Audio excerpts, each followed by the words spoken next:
I'm gonna bring the heat. I want to make sure I'm bringing my best to you, sir, with your crescent moon background. That's right.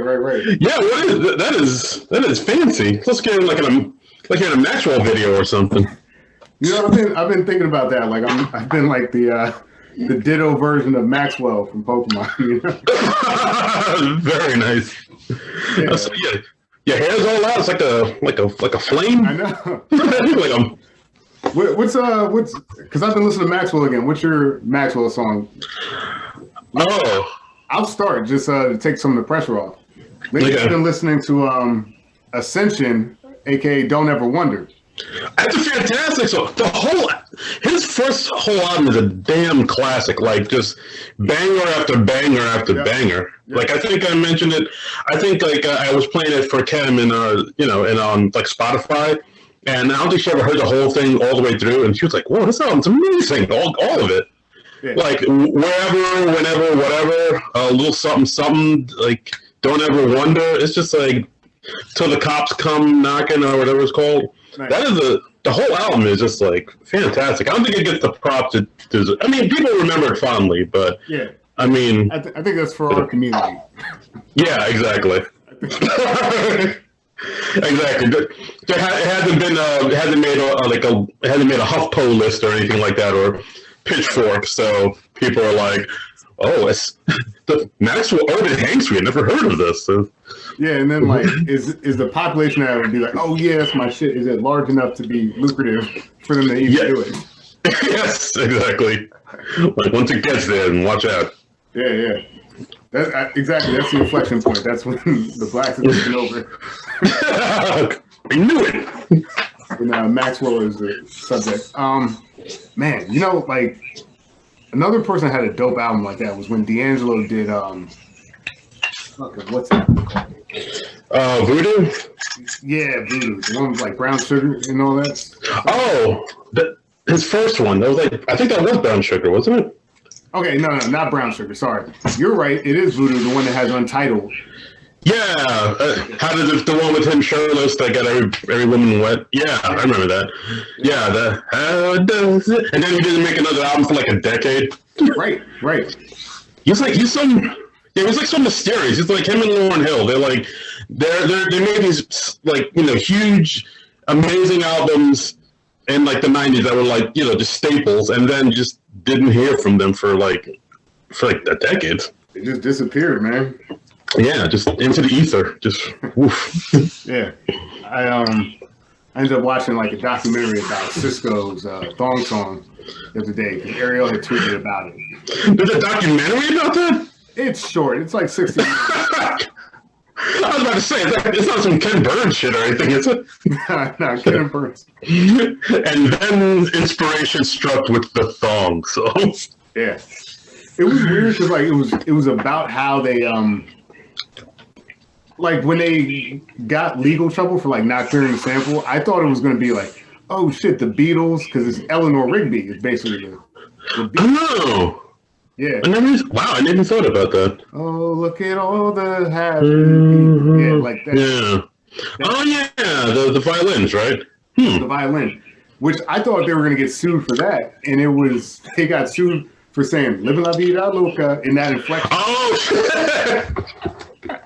You can't say that. No. Apparently, Cisco was supposed to clear it with his people, and then the producers didn't clear it. Def Jam didn't clear it, so Ricky Martin and his people own most of the Thong Song. Wow. That would be like the last thing I think you could sit over. Like, it's just a fright. He didn't even sing the whole song. He just like sang like one line from like the chorus. It's not like blurred lines or nothing. Holy shit. Yeah, they get you. Wow. Now I'm thinking about it, we like to work backwards.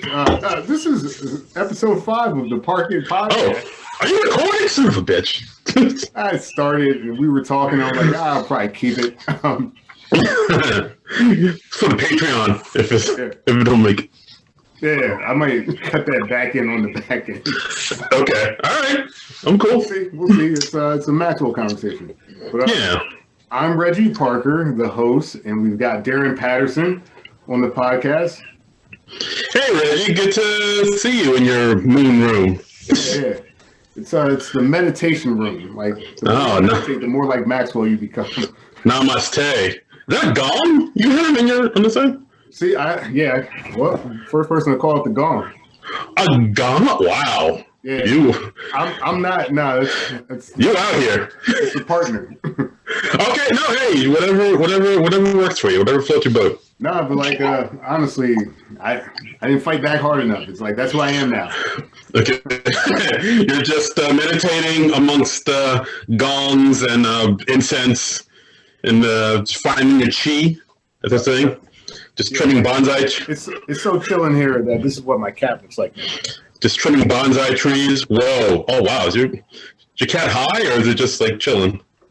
Chilling, yo. It's just a chill vibe over here. All right, dude, it's beautiful. Like, no, it is really nice. It's like plants and gongs. My God, it's a whole thing.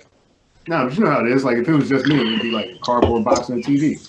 Yeah, exactly. Oh, yeah, that's true. I mean, that's like I guess a stereotype that, wasn't it like a Dave Chapelle joke where he said like if like women, like guys only have nice cars because they know women like nice cars. If it was up to guys, they'd just be sleeping in like a cardboard box and bang something like that. Bang. Yeah. I mean, it's true. Like I had to like get dragged across the line to become like culture. Like fancy cheeses and stuff like that. I was like, I don't know what this shit is.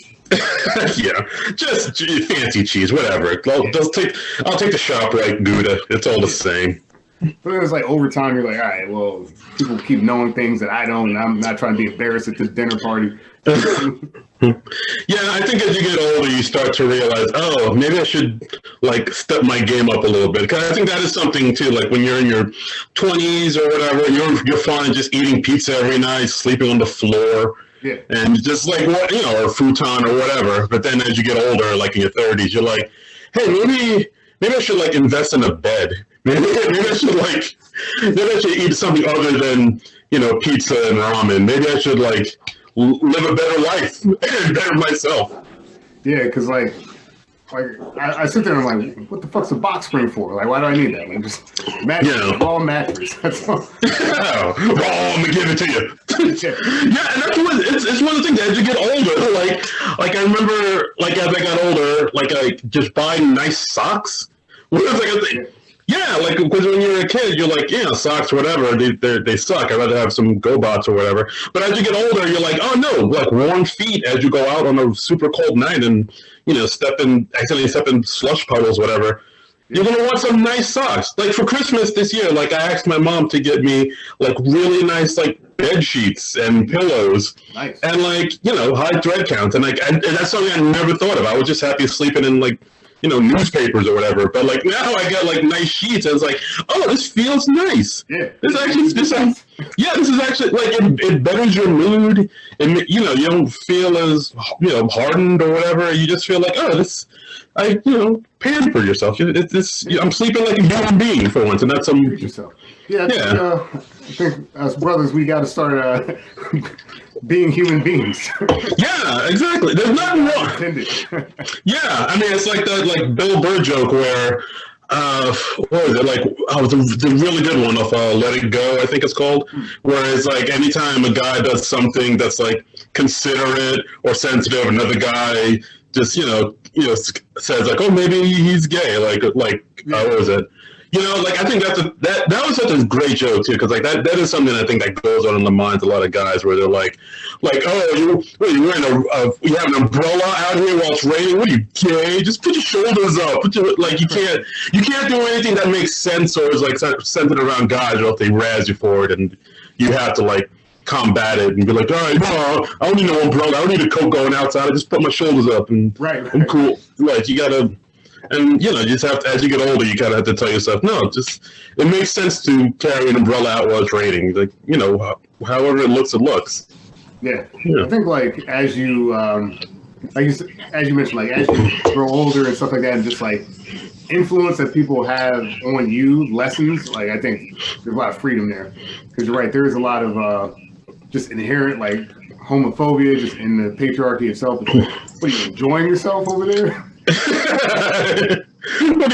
It's like that other Bill Hader joke is like, oh, we put bananas in his pancakes. What a fan! It's like not sweet enough with the syrup, Mary. And it's like, as you get older, you're like, no. I think that is the thing. Like when you're younger, you're more susceptible to what like other people say and think. Just because you don't want to be the weirdo that stands out too much, you don't want to. I mean, a lot of people are comfortable being the weirdo. A lot of people aren't. A lot of people are just like want to follow the crowd. Like, oh, everybody's wearing those sneakers. All right, I gotta get those sneakers. Everybody's listening to that music. All right, I'll listen to that music. Yeah. They just want to blend in. But as you get older, you just kind of like bigger and more pressing things happen, and then at one point you're just like, yeah, why am I trying to keep up and do all the things that all these other people are doing when I don't really like them? I just did them just because everybody else was doing it. Yeah. Like you kind of let go of holding on to that kind of image of what you think you should be and start becoming who you are. Mm-hmm. Yeah, I definitely get that because like there's just so many different lessons you can learn as you're growing up. Like I remember one time I had to have these irises, right? Like, yeah. Take me to the store. I need these AI 5s. It might have been 6. I don't know. Dad, I need them. And they didn't make me any cooler. Like people are like, oh yeah, it was cool. And then like the next day it went on and it was just like, yeah, you're just the guy that has those shoes. And keep going to arms race. Like I can't. I'm not cool enough. Yeah, it's just like it's that thing where you just realize, oh, I'm just keeping up with some fad that's probably gonna disappear in a few months or a few years anyway. Like I still remember the thing that happened to me when I was in, I think like junior high, because like I was, in junior high, so that was like early '90s, and that's like when the high top fade was in. And like everybody had the high top fade, and I never really got the high top fade, so I just had like an afro. I just figured it looked kind of cool and nice. And then I had this thing where like this one dude from the bus stop, like when we were taking the bus home, he was like calling me out, like, how come you got no high top fade? Fuck it. And it was like back in the day where if you had an afro, people thought you were like a sellout, like some Uncle Tom shit. So like he was calling me, oh, you sellout, you ain't got no high top fade, and that really kind of fucked with me because, as I'm sure as you've known, I'm a black guy, but I'm not like typical. I'm a nerdy black dude. I know what you mean. Yeah, like our brand stock has gone up substantially. Yes. It's a beautiful time to be a black nerd, my lord. But wait, back with the high top fade. So like, I actually, because it bothered me so long, I actually ended up getting the high top fade, right. And it looked okay. And some friends were like, "Oh, cool, high top fade." But the thing is, like, I waited so long that as I got the high top fade, it was going out of style. Right. So literally, like maybe a month or two after I got the high top fade, that style was out and the afro was in. How about that? So like, and I was like, yeah. And at that point, I was like, yeah. So I think at that point, I was like, what the fuck? So the fads are just gonna change and like none of this matters. What the hell? Like, so I think at that point, I was just like, I'm done. Chasing whatever everybody else is chasing, and I'll just wear what I want to wear and do what I want to do. And people don't like it, suck my dick. Yeah. Hey, that's how it goes, man. Like, if you just sit around for 10 years, you'll probably be back in fashion. I know. Like, it's like you said, like, black nerds are prosperous right now. We're, the good Lord Donald Glover has blessed. All praise to Gambino. Childish Gambino. It's like that scene in Wonder Woman where she, like, breaks out the shield and she goes over no man's land. It's like... He's like, I'll take these Hollywood bullets for you, son. That's right. Nearsighted nerds, black nerds, we up in here. Fucking. Don't forget Urkel, we all ran from him, but. Yeah. There wasn't, I still remember one time, if you were black and you wore glasses, people said you were Urkel, and that was unfair. I feel like, there was a bunch of, it was rough for a while. Like, I had to walk around just, no glasses, just like, trying to squint my eyes and see things. But like I remember him, I would say maybe Dwayne from A Different World was pretty But it was he had a little bit more swagger. But he was swag. Yeah, I was about to say, like, he has some swag, right? Like, Dwayne from a different world. Yeah, I don't know. He was kind of the nerd, but, like, he also, like, he gave about as much as he got, you know? Yeah, that's true. Like, if you think, like, he wasn't, I remember he was really, like, he was like a math major, right? He was right into mathematics. He was really good at that. So, which is a nerd thing.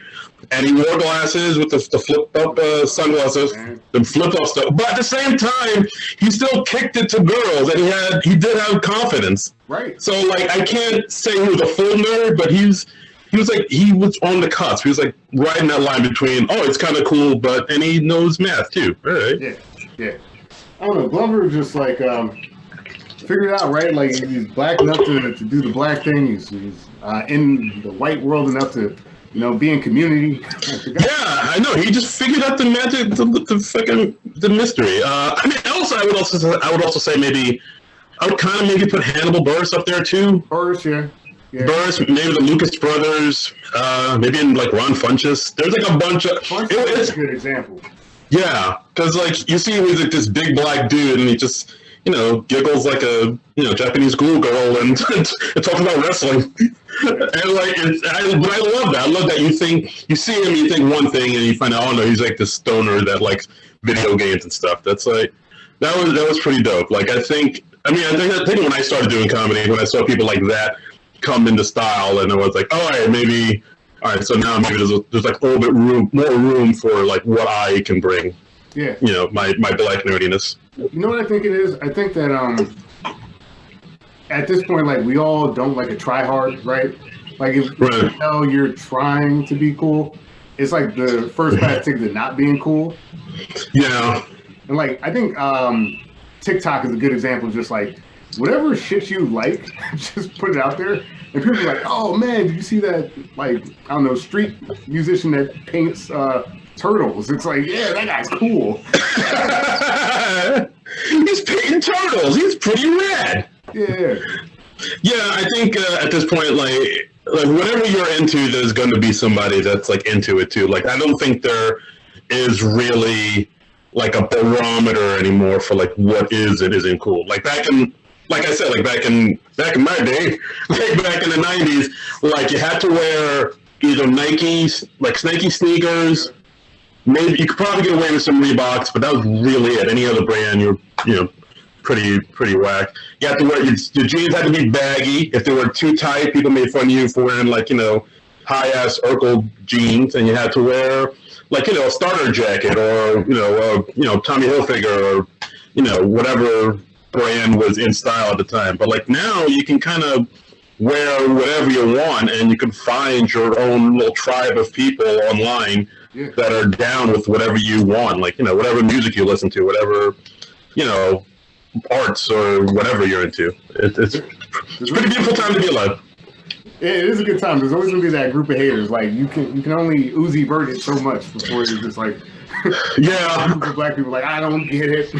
Yeah, I know. I'm that way too. Like I try to listen to, because I don't want to be the old guy that's like saying, "Oh, hip hop was better back in my day," and blah blah blah. But I don't know. I kind of feel like it was. It was, right? I'm not nuts. Like I try to listen to new stuff, but like I've come to grips that if it doesn't sound like the hip hop I grew up with, I don't like it. Like mumblecore, Migos, I just don't like it. I don't get it. And like, unless it sounds like the old school New York East Coast boom bap, I don't fuck with it. Like I like Freddie Gibbs stuff. I like Run the Jewels.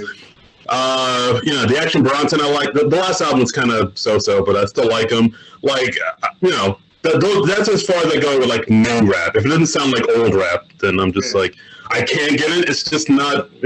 I just can't. I don't get it. Yeah. I mean, it's interesting because, like, the new sound, I guess, like, New York, like, drill rap is back, and that's kind of, like... what's drill? I don't even know that. What's drill? Drill is, like, man, it's kind of like, a sort of, like, regionalized version of, like, what kind of, like, Chief Keef was doing. Like, at the time, it's very kind of, like... I'm not the right person to have this conversation. paper bag test, and it's just like, oh wow. Okay. But like, I don't know. I'm gonna have to cut this part out, but I think we should just listen to something. Okay. And then come back to this conversation, because like I'm gonna try to explain it, but it's like it's almost like repetitive, but is it like?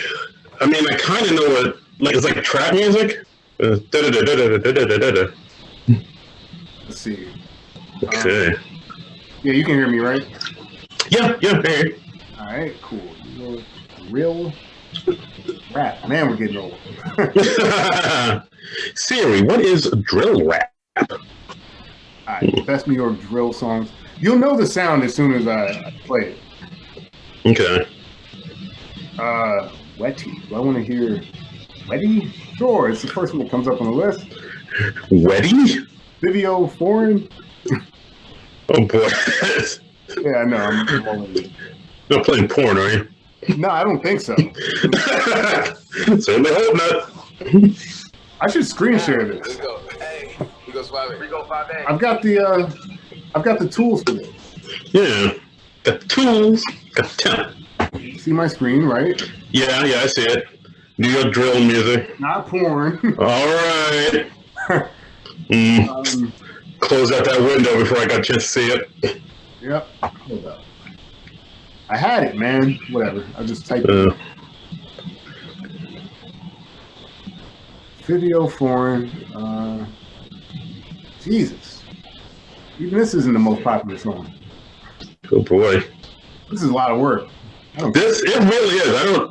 The payoff better be worth it, man. I don't know. I don't think it's gonna be. I can almost guarantee you it won't. You know, I was so excited about the drill. I said, you know the drill. It's drill time. Vivio? Yeah. Is that like a new app? What is this? Like, oh, just pay me on Vivio. Yeah, I got some Vivio. GameStop stock. Let's hear this shit. Hey, we go 5A. We go 5A. Oh, I know what that is. Oh, right. Hey. I think that's it's Brooklyn. Like, hold on. Nah, where the break that? She was horny. Fuck, like they're Fort Greene, I think. Hey. She like, why you so sexy? Hey. Oh yeah, it's like it builds up. Hey. She was a wetty, hey, wetty. She was horny. Yeah. Ready. I was on it. Heavy, hey. She like, why you so sexy? Hey. Fell in love with so like that drum is very specific to this genre, right? I don't even know, like just the way it builds, right? Let me tell you, to come check me all the shit. Okay. Ready. She was horny. Right. Ready, hey. I was on it. Heavy, hey. Coming back. So everything that's drill has to have that drum. That yeah, it's got that like that brat-tat-tat shit. You know what I mean? All right. It's like all the beats are like it'll be like dun dun dun dun dun dun dun like that. When where you're like your hook or your chorus is. So when they're like that beat is like wetty. It's just all right. I don't write anything down. I just get in the booth and spit. Yeah. All right. Yeah, it sounded okay. I mean, that's the thing. It just sounds a lot like 100 other rappers. Right. I don't know who's good, right? Like they all sound the same. They're all saying the same things, and I mean, I don't think that's even me being like an old man about it. Right. I think they literally all sound the same. They all have the same beat. You know that hey, But I guess like that to me feels like whatever like Drake's been doing, right? Like I don't know. I haven't really listened to Drake in a while. I don't know.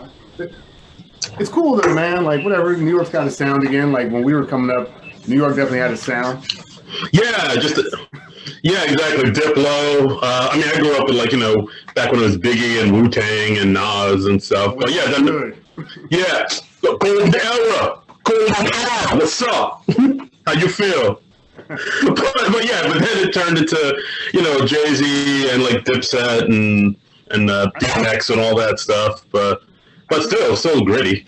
Yeah, I think like if the original kind of knock on like Diplomats was like, yeah, they're good, but it was kind of like more of that flash, like the pink shirts, the tall tees, and the crazy hats, like that. Like it was all swagger.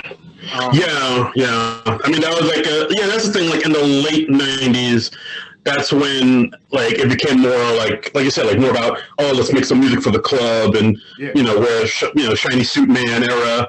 But during that time, I was listening to more like underground shit. Like that's when I was listening to like Talib and shit like that. Yeah, Talib, Most Common, Outkast. I saw Outkast in concert. Nice. It was pretty dope. I remember seeing them like it was years ago, like in '97.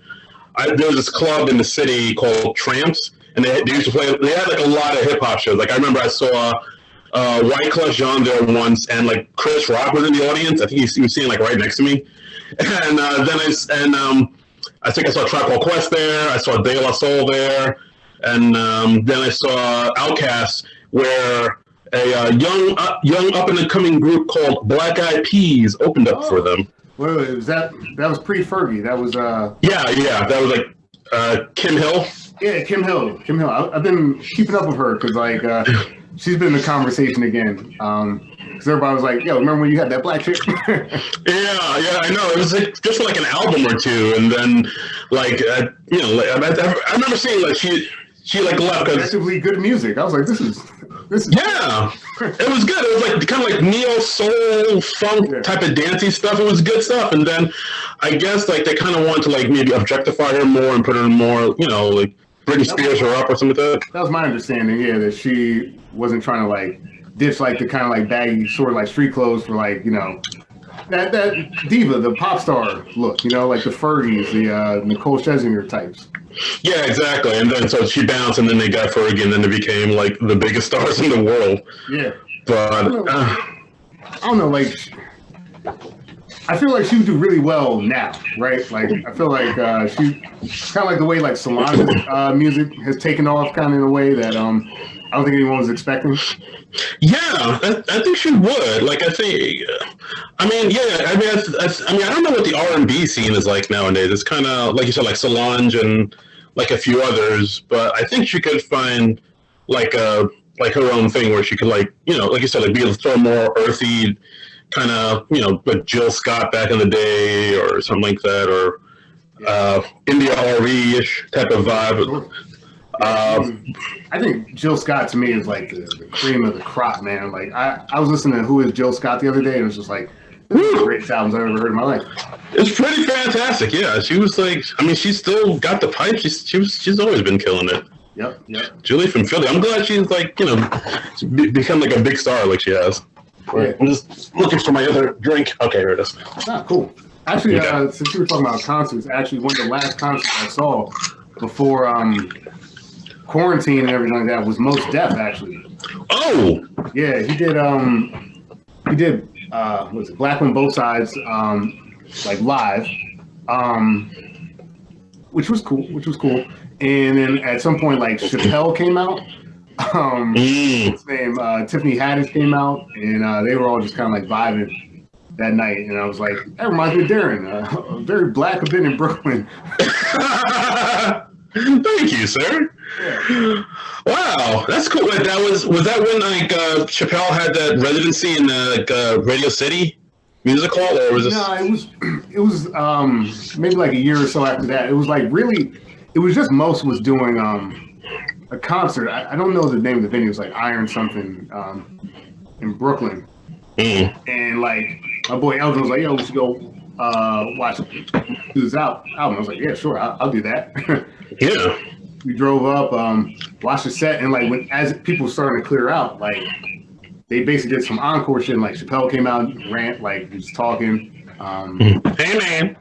Yeah, exactly. And he was like, "And put your phones away, baby."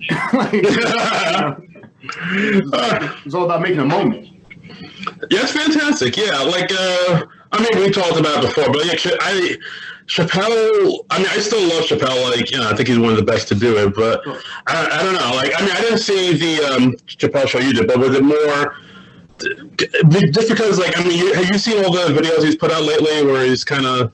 I've been watching it. I watched the one where he was talking about how the show still wasn't paying him. I watched the one where now they're paying him and stuff like that. So I've been following his recent stuff. He's not giving me necessarily comedian vibes anymore. He's kind of giving me like Mark Twain vibes. You know? Yes, absolutely. I think that too. Like, I mean, I almost kind of was. I didn't know if I wanted to bring it up or say it because like he's in this weird area now where.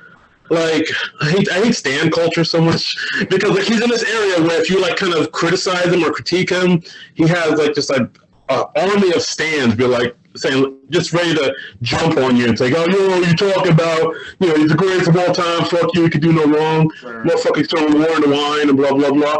And so when I saw the same video as you did, the where he's just kind of talking, especially like the one where he talks about George Floyd that came out on like YouTube and all that stuff. Like, I mean, I appreciate what he's doing, but I mean, it's just like kind of him, like getting out his thoughts and getting out these raw emotions, and there's no jokes in it either. Too, and that's fine if you want to do like spoken word stuff. I do like hearing him talk. I like hearing what he has to say, and like people were all around saying, "Oh my God, this is amazing. This is important. This is really." This is, fantastic stuff. But then I thought, well, wait a minute. Didn't like Hannah Gatsby say the same shit like 3 or 4 years ago? And everybody was like, that's not funny. You need to be jokes if you're going to be a comedian. You can't be talking your mind and your emotions like that. But now Dave Chappelle does it and everybody's like, it's his fucking magic. I think he's got like, which I think makes comedians.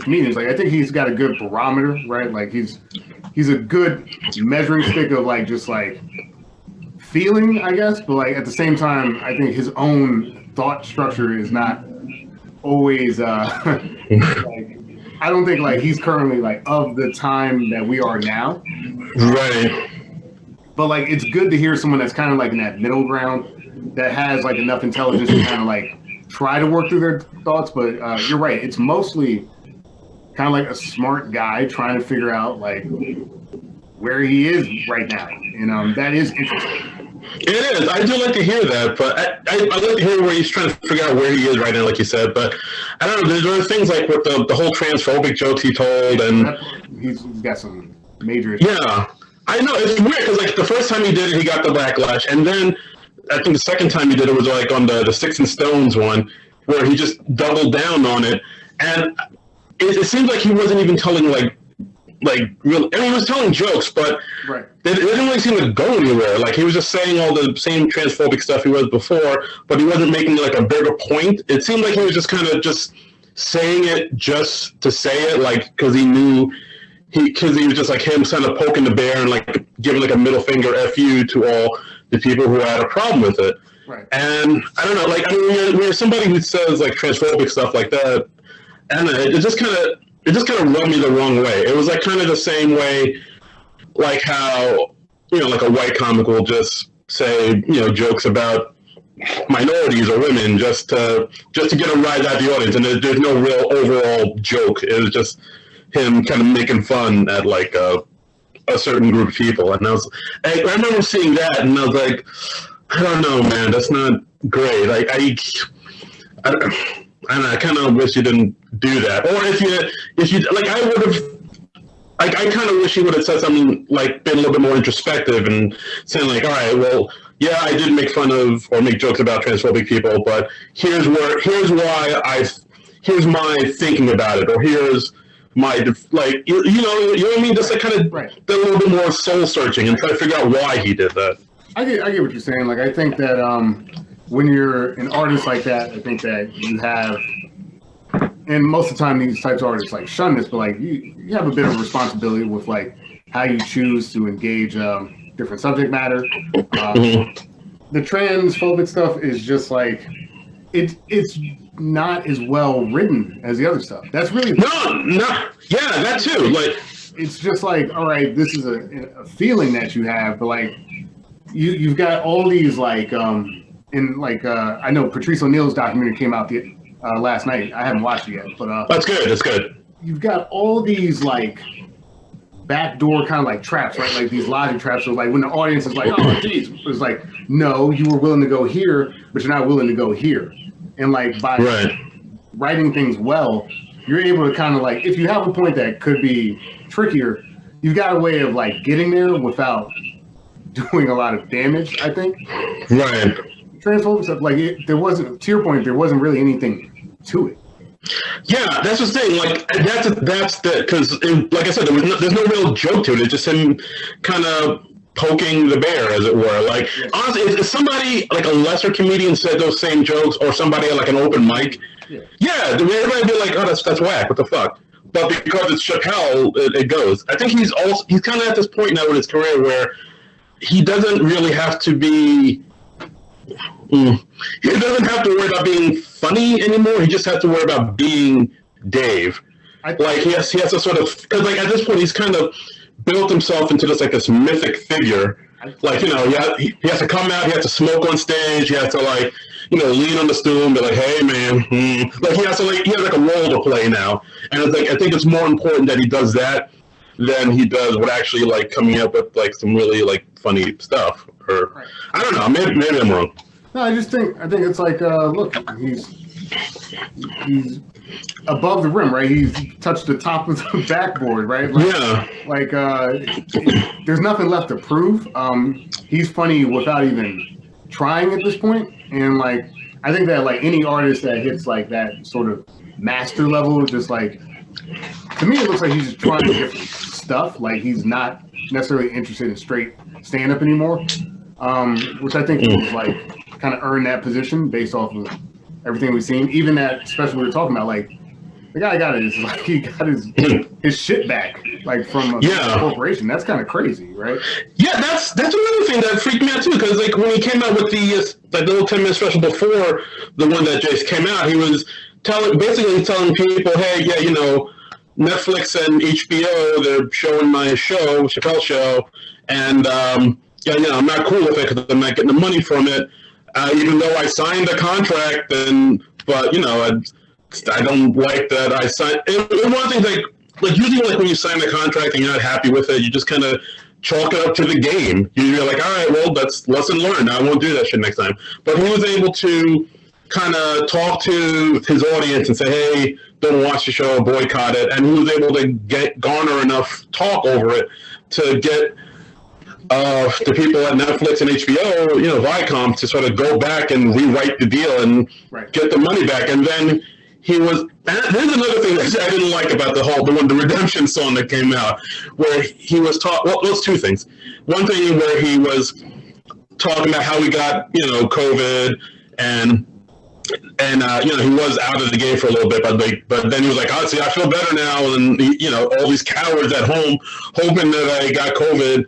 And well, now I'm great, and I thank all you brave people for coming out here to see me. And I was like, I don't like the way you worded that, because like you're saying, like basically if you stay home, you're a coward, and if you go out, you know, and risk your health and pay money to see him, you're a hero.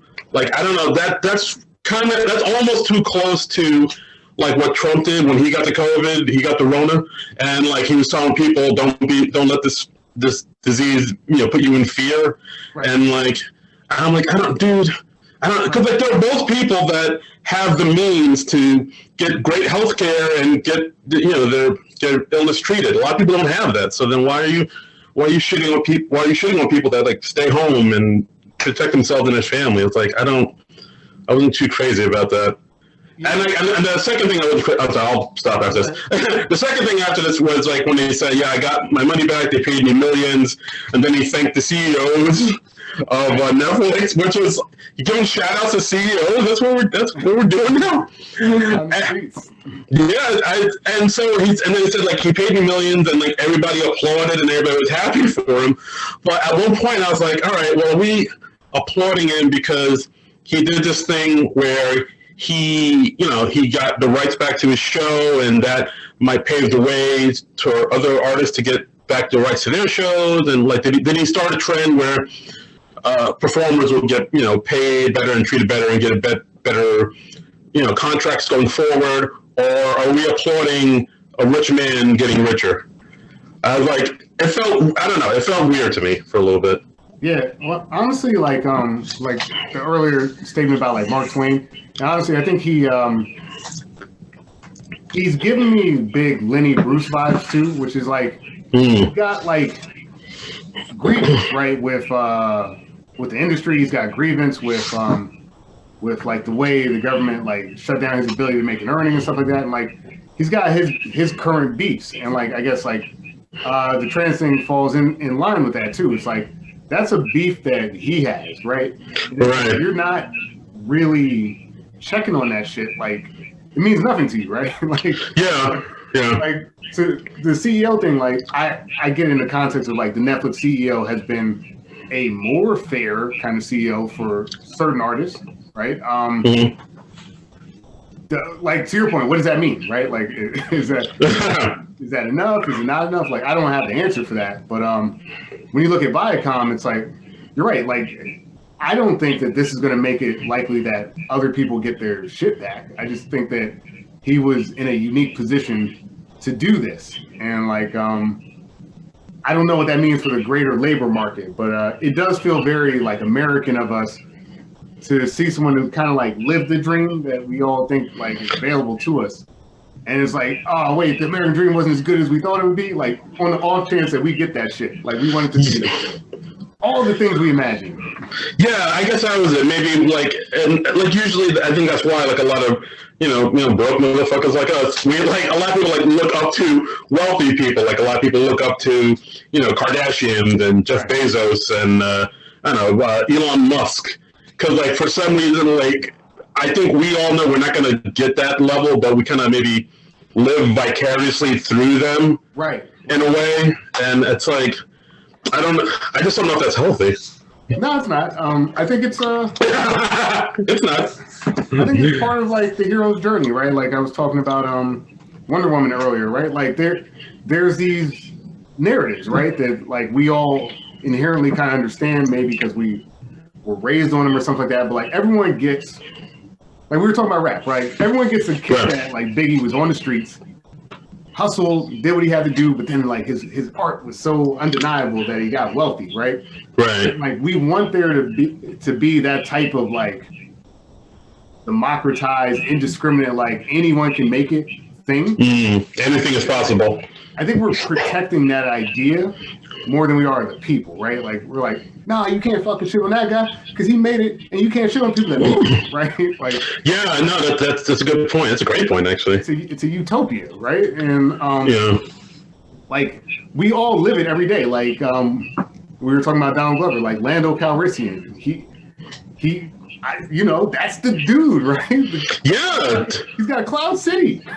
Yeah, I mean, the dude was, I still know people who remember when he was just some kid, like some NYU student who did stand-up and open mics at the Creek in the Cave. Yeah. And I was like, oh yeah, I remember that guy. He used to go with my friend and shit. And now he's like doing, these fucking huge moves, just signed a huge deal with Amazon. Like he's like big time in it. Yeah, and it's like, we all want it big time. And like, I think Dave has been a constant in our lives for so long now, in many different ways, and like that sketch show like transcended a lot of things. It transcended race, it transcended like, socioeconomic, like everyone got Chapelle show. So it's like, again, I think it's just the fantasy, right? Like we want our interaction with that product to have been like good. We don't want to like go back and say, oh, we helped exploit Dave. Yeah, I guess that's true too. Yeah. We all want to watch a show on HBO and Netflix, but we don't want to. Yeah, exactly. But we don't want to think like we're contributing to some evil corporation that took money from Dave. I mean, we still are giving money to an evil corporation, but like as long as Dave gets paid, we can like justify it. But like we won't, like you said, we're not gonna look at Gatsby. We're not gonna look at like we're not gonna look over there. This is the current thing in our face. This is the easy like narrative, and I think that like talking out loud about this, that is the lesson for me, right? Like I think every single, especially liberal in this country, wants to do everything guilt-free. Yeah, like I mean, we try to. As a liberal, yeah, that's very true. Like we try to, eat healthy and not, eat red meat or whatever, but at the same time, a lot of people buy shit off of Amazon, and Lord knows Amazon has done some not great shit. Yeah. But like that's part of it. Like I think that that is like a literal goal of people in our generation. I think that like we're trying to find the least harmful entertainment, least harmful products and stuff like that. And like Dave, in a different way, like when you were talking about transphobia, in a different way, kind of fucked up that contract because it's like you can't just watch Dave now because Dave said some shit about trans people, and it's like, well, fuck, this is no longer a guilt-free viewing. Like, my enjoyment of this is now predicated on the fact, like, I know he had a hot or like a bad take, but like, I still kind of like this shit. Yeah, I know. It's the same way I feel with like, who else? I mean, there's two I can think off the top of my head, like, Kelly. No, I've always kind of liked Art. No, Nice. Thank you, sir. Thank you. Ooh, you almost got me. Oh, Lord. No, I would say, I mean, Kanye West, definitely, like, he's a guy, like, I mean, his first, well, I guess 4 albums are, masterpieces, but, I mean, after all the insane things he's been saying and doing, it's like, I can't listen to the music now without thinking about that. It's just like, it's a real bummer, too. And also, I'll say Joss Whedon. He like after all the insane. I mean, like that thing's kind of been creeping on the bottom for a bit because like there was that thing his ex-wife said years ago about like, oh, he paints himself as this guy, but he's actually this guy. But like now recently after the woman who played Cordelia or Charisma Carpenter came out and said her thing, and then all the other actresses that worked on Buffy said backed her up, and even the showrunner was like, oh yeah, he's Joss is not great. Like so like now it's like undeniable. It's like, all right, I'm this dude who created all these things I love, like Firefly and Buffy and Avengers. He's a problem. Yeah. And that really bums me out. But I mean, I remember like I think I mentioned this on like some message board, and a friend of mine messaged back saying, well, if it's any consolation, just know that it wasn't all Joss making the things that you enjoy. Like his name was like the big name on the the sheet, but like there are other writers and showrunners who probably don't do that like helped create the thing that you love. So maybe if you take that away, you can maybe still enjoy the work. Joss Whedon, Nathan Lane for you. That's right. Yeah. I mean, he might somehow backdoor. Oh boy. Yeah. No, that's interesting. Like that is kind of like the current conundrum in our culture, and I think that like I've been kind of like trying to pay attention to sort of like the political spectrum. I think with the right wing once, I listened to someone make this point earlier, and I was like, it made a lot of sense, right? When you look at something like cancel culture, like what happened to Gina Carano or something, or like now, right? Liberals have the ability to do that, like culturally, like we have the ability to like make Me Too happen. Like we have the ability to like make or break a Cuomo, right? Like, we kind of like, we've got the gamut on sort of the kind of corporate social fix, right? Right. And someone's saying like conservatives don't. I'm like, that's true. Like conservatives boycott shit all the time. We just kind of like fucking laugh at them, right? Like remember when they were like, Colin Kaepernick, we're boycotting Nike, and it was like white people. And we were just like, shut the fuck up. Oh, you're not gonna wear Nike? You're not gonna wear Nike? Sure, you're not, bitch. Whatever. Because like we know they're gonna use the best products, and the best products got that liberal fucking stamp on them, bro. Yeah, I didn't think about that. I guess you're right. And like a lot of their anger, and like I never thought of it this way, but like a lot of their anger comes from the fact they can't pull that lever. Like we can pull a lever, and like what's his name, Al Franken, Louis C.K., Josh Whedon, Spacey. We pull a lever, and like, you're out. And, that's true. And these guys hate Kathy Griffin. They can't do anything about it. I never even thought about that. But I mean, to your point, there was when Morgan Whalen, he got caught saying the N-word on videotape, and liberals were like, "Oh, we got to boycott him." And then the dude just had like his sales skyrocketed to number one. Yep. After he got caught saying the M-bomb, even though he put out a video saying, "Hey, I apologize. Like, don't defend me. That was a horrible thing I said. Don't, I'm a piece of shit." But still, he's like selling crazy things. So maybe conservatives do have that. Fortune. Yeah, like that's the thing. They have power, but like, and the election, all that stuff is an example of it. It's like they want their shit, right? Like they want like. Like everybody does. Like I want my shit to be what's happening right now. And, what's happening in the streets. Yeah, it's very easy to dismiss the woman that's like, the way you treat conservatives the same way you treated the Jews. It's like, well, no. Whoa. Right? Right. It's just like, well, you're out. And they're like, fuck, we want to be able to do that. They want to be able to jettison somebody for, being pro-choice, right? That shit hasn't won the day, so like they can't, right? Like you can't go to Hollywood and be like, she's pro-choice, because we're gonna be like, all right. Yeah, I guess you're right. Like, I mean, there has been, like the Dixie Chicks when they came out and said what they did about Bush. But they were in that conservative shit though. Yeah, they made conservative money.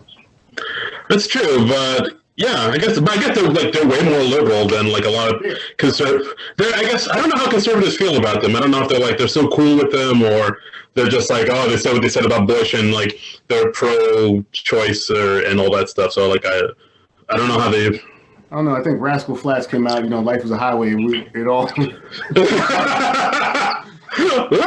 a highway.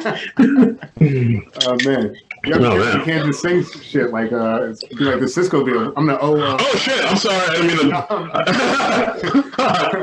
I'm kidding. Yeah, I don't want you to get a cease and desist from Apple or nothing. Yeah, that's the thing. Like, I don't know what conservatives think. Like, right? Like, we always have our kind of like cartoonish. Like, Trump's a good example. Of, like, look at these dum-dums, right? But like, I don't know what they think. Like, yeah, it's weird. I mean, we are in this world where, like, like liberals listen to like their news and they, and the conservatives listen to what their news and what they think. But like, none of us know none of us really talk to each other, really. Right. Like, we're both listening to the stuff saying that we're right and it's the other people's problem, but like, no one actually. I mean, the closest you could say maybe like Meghan McCain on The View said some stuff, but like that. But like I don't know. Like I don't know. Like cause I mean like I've never been like down south really. Like I'm a Northeast kid. Mm-hmm. Like I've been to Kentucky once for a comedy festival. I've been to Florida a couple times, Atlanta a couple times, and that's really it. Like I haven't really been south of Virginia. So like I don't know what goes on in the Deep South. I don't know but from what I've taken from movies and the news, like everybody down there talking to Southern accent, the stereotypes. They're talking a Southern accent. They're all racist. They all sleep with their sisters and all that ignorant shit. But I'd assume somebody who's from the South who's never been up north probably thinks all us New Yorkers are, elitist snobs who are cool with killing babies and eating escargot and shit like that. So, like, there's no real good, like, no one knows what the other person is going through, really. It's that big divide, and it's such a bummer. Right, and, like, we've painted the battle lines for each other. Like, I just said, like, I don't know what conservatives think, yet, like, I could go in almost any forum and be like, man, these conservatives in their ideas about this, and it's like, it's I don't know, right? Like, right. Same way, like we were talking about stereotypes and like the advent of the black nerd, like all that time when like the media was like, this is what black people are, and it's just like like a Ice-T video, and it's like meanwhile me and you were reading like the Dark Phoenix saga. It's a great book. It's pretty good. Yeah. I mean, there was that thing where it's like, black people kind of, like in the 90s, kind of became a monolith. Like, we dress like this, we act like this, we all, all us dudes got big dicks, and we all know how to dance and play basketball. Right. And like that's if you're a person who's never been around black people, which a lot of people in the Midwest haven't. Right. Like you would think, all right, I guess they're all like that. They all look like Morse chestnut or whatever.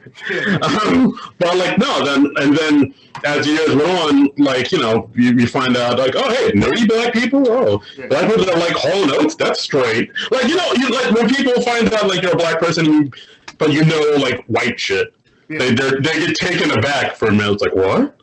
Like I still remember that this one time, this thing happened to me in junior high where. I think I was in a lunchroom one day, and there was this one kid named William, and William was like this heavy metal kid, and he was wearing he always wears like heavy metal band shirts, and like one day he wore a Metallica t-shirt, and he sat across from me in the lunchroom, and I was like, oh, cool Metallica t-shirt, and I sang like Enter Sandman or something like that, and he didn't say it out loud, but he had this look on his face that said, how do you know about Enter Sandman? Right. And I didn't say it out loud, but I gave him a look back where I was like, yeah, why wouldn't I know about Enter Sandman? Like it's a top 10 song. Like my black radio gets the same radio stations your white radio gets. It's the same shit. Like sometimes I think really like that white people don't know how much black people know about their shit.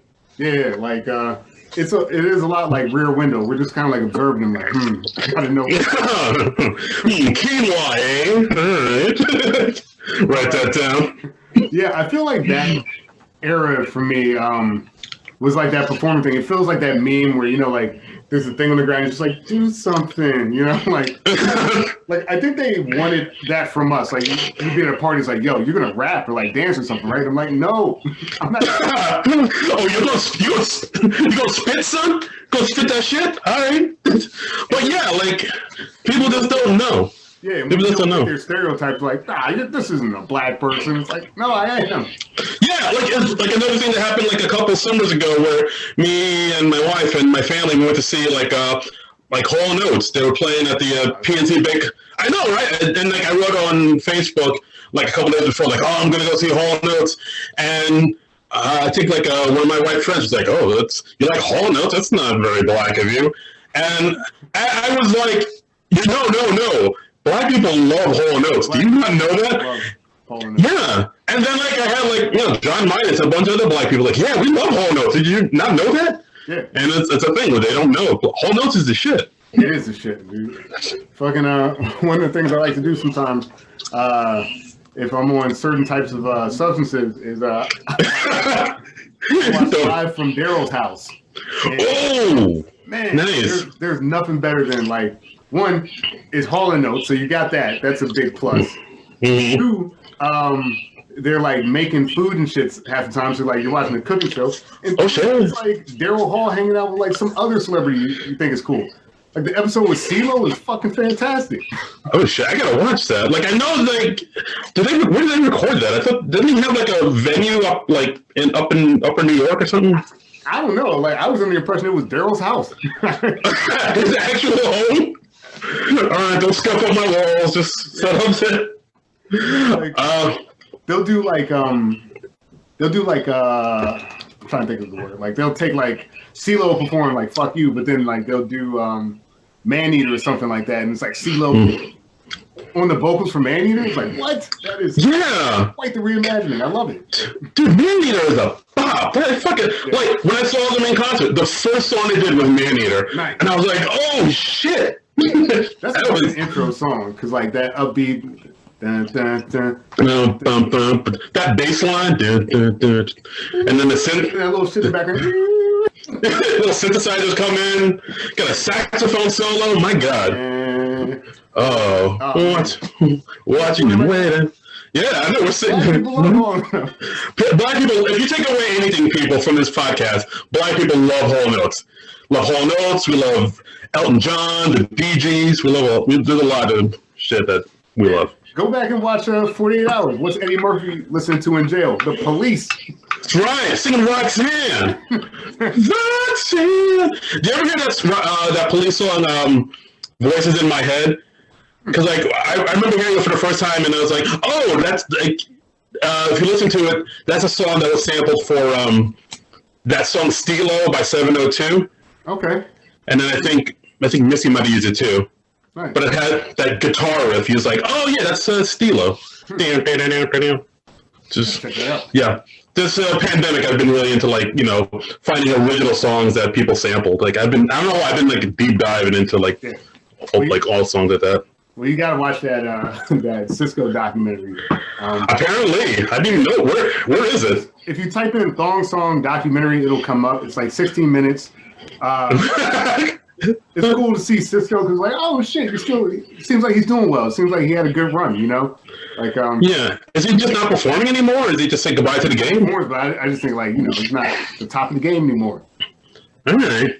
I mean, look, if there's anything that's been great for Black people during the pandemic, it's been versus battles. Oh yeah, that really took off. It's from that. It was I think which ones did I saw most of them. I just saw the Erykah Badu Jill Scott one was fantastic. God, what else was there? The one with Kirk Franklin and I think my wife really liked. Then there's a few others I can't remember. Jeezy Gucci. Oh snap! Yeah, all right. I forgot how much I like Young Jeezy. I can listen to Love Motivation start to finish right now. Wow, I don't think I even listened to that. When did that come out? You gotta quote me maybe around somewhere between 2002 and 2004-ish, I think. Oh, okay. I don't think I ever listened. Yeah, I think by that time I was probably listening to. Yeah, I was probably listening to Mad Villain, MF Doom, and stuff like that. Somewhere in the culture. Yeah, well, I don't mean to sound I like my hip hop a little bit more refined, but just what I like. I just like a little bit more that backpacker hip hop, boom bap type of stuff. It's cool if you kind of more trap music and a little bit more let's get this money type of stuff. But I listen to it and I'm it sounds all right, but it doesn't move me quite like MF Doom does, or whatever underground rapper is out there. Yeah, see, I was closer to because everyone complains about the current state of music and stuff like that, and it's everything just progresses naturally, right? Of course, you go from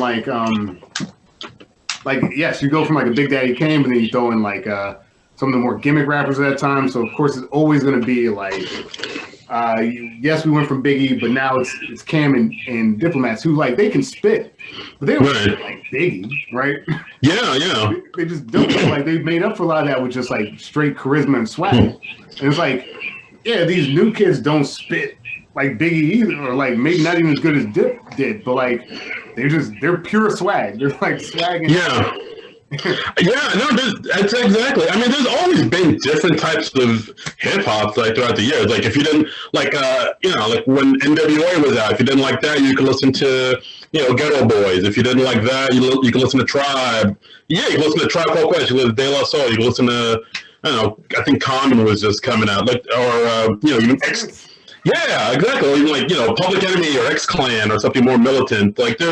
There's always been different levels of hip hop. I just think what happened was back in those days, in the early days, there weren't too many ways to get the music out. So a lot of things radio and MTV, they were just kind of playing everything. Mm-hmm. If you're watching MTV Raps, you would see there's a Nas video, there's a Leads of the New School, there's all different types of hip hop. I think now that there's so many ways to get the music out to the internet, it's kind of all out there. So there's no real kind of gatekeepers anymore. Yeah, so it's just all out there.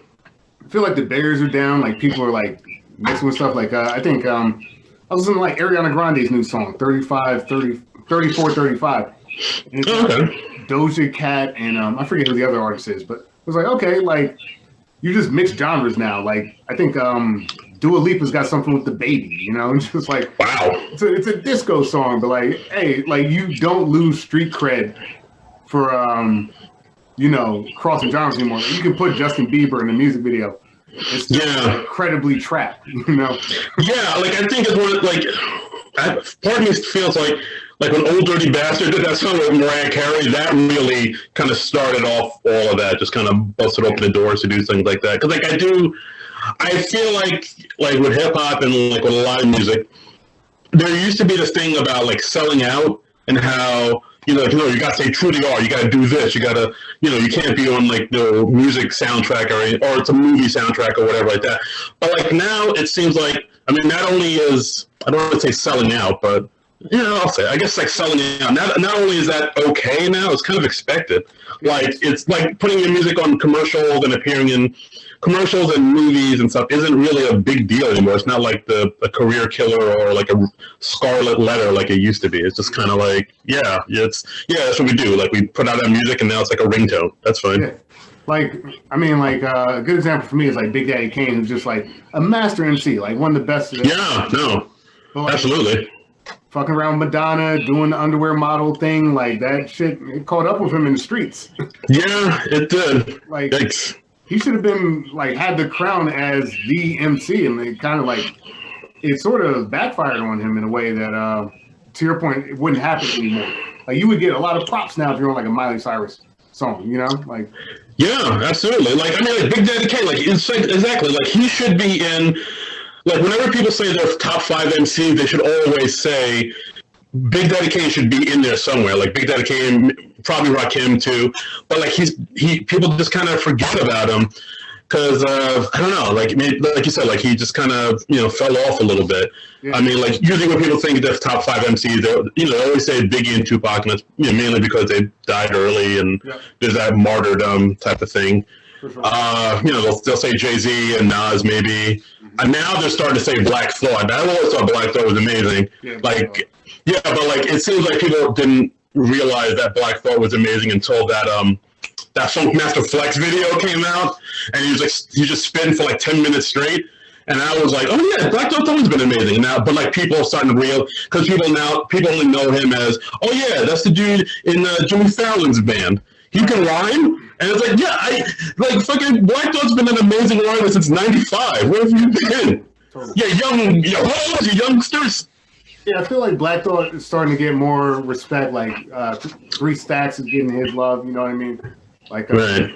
I forget who it was. It was like Young Thug, like casually mentioned Andre 3000, maybe like 2-3 months ago, and got just dragged. It's like, yeah, dude. Like, I get it. You're Young Thug or whatever, but like that's Andre 3000. Exactly. Yes, and that's a cartoon. Yes, you respect him. He was on Saturday mornings. House of 3000, whatever, Class of 3000, whatever it was. Yeah, and that's another thing too. I don't know if, like, as far as rap goes, like you said, like people kind of take shots at Andre and whatnot. Like, I don't know if young rappers kind of revere the rappers that came before them like they should. Not enough. They don't, right? Because, like, if you look at rock bands, like they'll always, like you say, the band that came before them, like it's classic rock. To be like, oh yeah, like I bow to the Beatles or the Who or Zeppelin or something like that. But like I think with hip hop, it's just such a young man's game that you just kind of sneer at like the generation that came before them that paved the way, and like a lot of those rappers are better than them, but they're just like, oh, they're old now, so whatever, fuck them, like fuck you, I'm Machine Gun Kelly, fuck you, Eminem, you don't know shit. Like it's just, I don't know, it's just like I feel kind of disrespectful myself. Yeah, I think it's indicative of the times. Like we're living in probably one of the most we've got more information than ever, but like we live in one of the most ahistorical times of all time. Like people just say blanket statements that are provably false, and then never have to back it up. Like, as bad as like the Trump years were, people were like, "We've never been as divided as we are today." It's like, get the fuck out of here. It's like my parents literally had to desegregate schools. Like, that's we had to drink out of different water fountains. That's kind of different. But like, I think that these guys now, like, because whatever it is, commercialism or something like that, like the roots of hip hop aren't as important as we were talking about before as the success, right? It's like the commercial side. And it's like original hip hop was built on that reverence factor. In fact, like your reputation was everything. If people thought you stole, that could be a career ender. If people thought that you weren't authentic, that was a career ender. And like now it's like, nah, if it gets you to the top of the mountain, it's good enough. It's like some of these rappers literally say like, "Oh, I never heard of 3000," or like they'll be like, I'm the first black blah blah blah to ever do this, right? It's like, no, you're not. You're not the first rapper to do anything. People really believe they're the fucking first because they don't have a firm understanding of their history. Yeah, and the stan culture supports them. That's what bums me out. Like, it's not a big deal anymore to have, ghostwriters write your shit. It's not a big deal to read your rhymes right off your phone or whatever. Right. And you're supposed to have that shit memorized. And you're supposed to look the person in the eye and just fucking spit that shit. And now you just kind of stare at your phone and look up and that's true. Like, it's just a lot of like you said, the sort of the things about hip hop that make it unique and important aren't really as important as the end product anymore. And that's right. I don't know. That just it kind of bums me out. Yeah, no, it's a bummer. I do think though, I've been thinking about this a lot, that we're probably historically we'd have to be. I think we're kind of in a renaissance right now. Just like we have the conditions for it, right? People are at home more, less work, or they're working less somewhat because the commute's out of the because you can't go outside and do different things, become more reliant. So I got into yoga during this time. I started trying to learn how to play the guitar. I actually just stopped by a craft store. I'm gonna start painting. I don't paint, but I'm gonna try it. Yeah, why not? I think there's gonna be a lot of those Prince type, Donald Glover type, multi-toolkit artists that come out of this whole thing. I think so too, because I also have tried to learn how to play the guitar. I downloaded an app, and I'm trying to learn that too. I'm working on my writing now more. I've been working on a pilot for a kid show with a friend of mine, and we're actually that's an animated show. We're done with that. So we're not trying to kind of work workshop making a book first, and if the book gets to take off, then maybe we can we'll say, we also have this pilot that goes along with the book, and it'll be a connecting thing. I've been working on that. I've been working on writing jokes more, when we can perform safely. I did get offered to do a show, but it's indoors. It was a Ritu's show, but I was I think I'm okay with doing outdoor shows, but indoor shows I'm still a little wary of. Same. And and I also I just finished kind of writing a little packet for that Jon Stewart show. Nice. That's supposed to come out. It's a thing where my friend who I'm working on this show with told me about it, and so I wrote a few jokes over it, and I thought it was the two of us kind of knew about it, but then I went on Twitter and I saw everybody was making jokes about it. Yeah, it's when you're working on that Jon Stewart packet, I was everybody's doing this shit. But yeah. So definitely now is the time to kind of work on all the things that you told yourself for years you were going to do, but you never did. Right. If you're not doing it now, then you were never going to do it, and you were just lying to yourself the whole time. Right. So now, and I guess now it's time, I kind of told myself, well, it's put up or shut up. I've always said I was going to work on my writing. I was going to work on a screenplay. I was going to learn to play guitar. If I don't do it now, I was just bullshitting myself the whole time. So I got it. I got it. That's interesting, because I'm not at that phase yet, but I'm getting there where it's the screenplay part. I'm getting that phase where I'm okay, I've tried writing and okay, I know how to joke write, but I don't really put things down on paper the way I used when I first started. You just go into the booth, just go on stage with no written material like Patrice? Sometimes I take these bullet points, and it's falling off, obviously, because we're doing less stand-up. It'll be a phrase, right? Or two words, and it'll be okay, that's the bit, that might be the punchline, or that might be the premise, and I know what it is up here, but it's because the written word bothers me. I read it and it makes me uncomfortable. Oh, really? Yeah, because I'm that's not well written, right? Oh, okay. Instead of facing that real time in the moment, it's I'll just keep tweaking and writing on stage, and it works. But I do want to get to the point where it's physically there, right? You can't run from it anymore. Right. And okay. that's why I want to do a screenplay as well, just because I want to learn. I want to learn how to do it because, like, I could be good at it, but I'm afraid of the act itself, and that's the problem. Like, I gotta get it. Are you afraid of it just not being good, or are you afraid of it just not knowing where to start, or? Good, but then, like, the more I think about that, it's like, that's stupid. Like, what, like, you're gonna read it, it's not gonna be good, you're gonna make it better, right? Right. Oh, okay. I see what you're saying. But it's kind of like when I first started stand-up. When I first started, I was like, people. I made a bunch of excuses why no one would want to listen to me, and now I know that's just like that's bullshit, right? Like, complete bullshit. Like, I just have a different take on things than people. Yeah, like I mean, it's one of those things where, like, I mean, I didn't start stand-up till like late in the game, like, but I mean, that was just because I never really. It was weird because, like, I've always been a fan of stand-up. I've always watched, all the stand-up comedy on, like, Comedy Central, like, back when VH1 had stand-up spotlight and MTV had a half-hour comedy hour, then HBO had stand-up specials. I was just, like, ingesting, comedy specials all the time, but, like, I just never thought to do it until I saw one of my friends do it, and I was like, oh, you can just go up and do it? So like, I don't know. Like, once I saw my friend Julie do it, I was like, all right, that kind of gave me permission in my mind to try it. Sure. So, so then I just kind of wrote some stuff down. I took a class, and then, I just did like open mics, and you kind of find your rhythm. It's one of those things where, like, I mean, a lot of people say like, oh yeah, I've always thought about doing it, but like I never tried it, or I never did it, or whatever. But like, once you kind of get over that hump of just being in front of people and telling jokes, and like, you kind of, if you get addicted like that and you want to do it again and again and get better at it, then you're just kind of, you're on your way. Yeah. Like, that's why, like you said, almost that put up or shut up.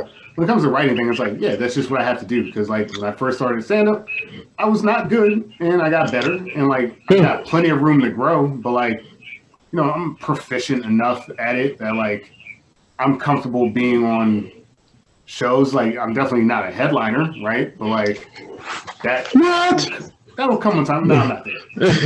Wow. I might be like a feature.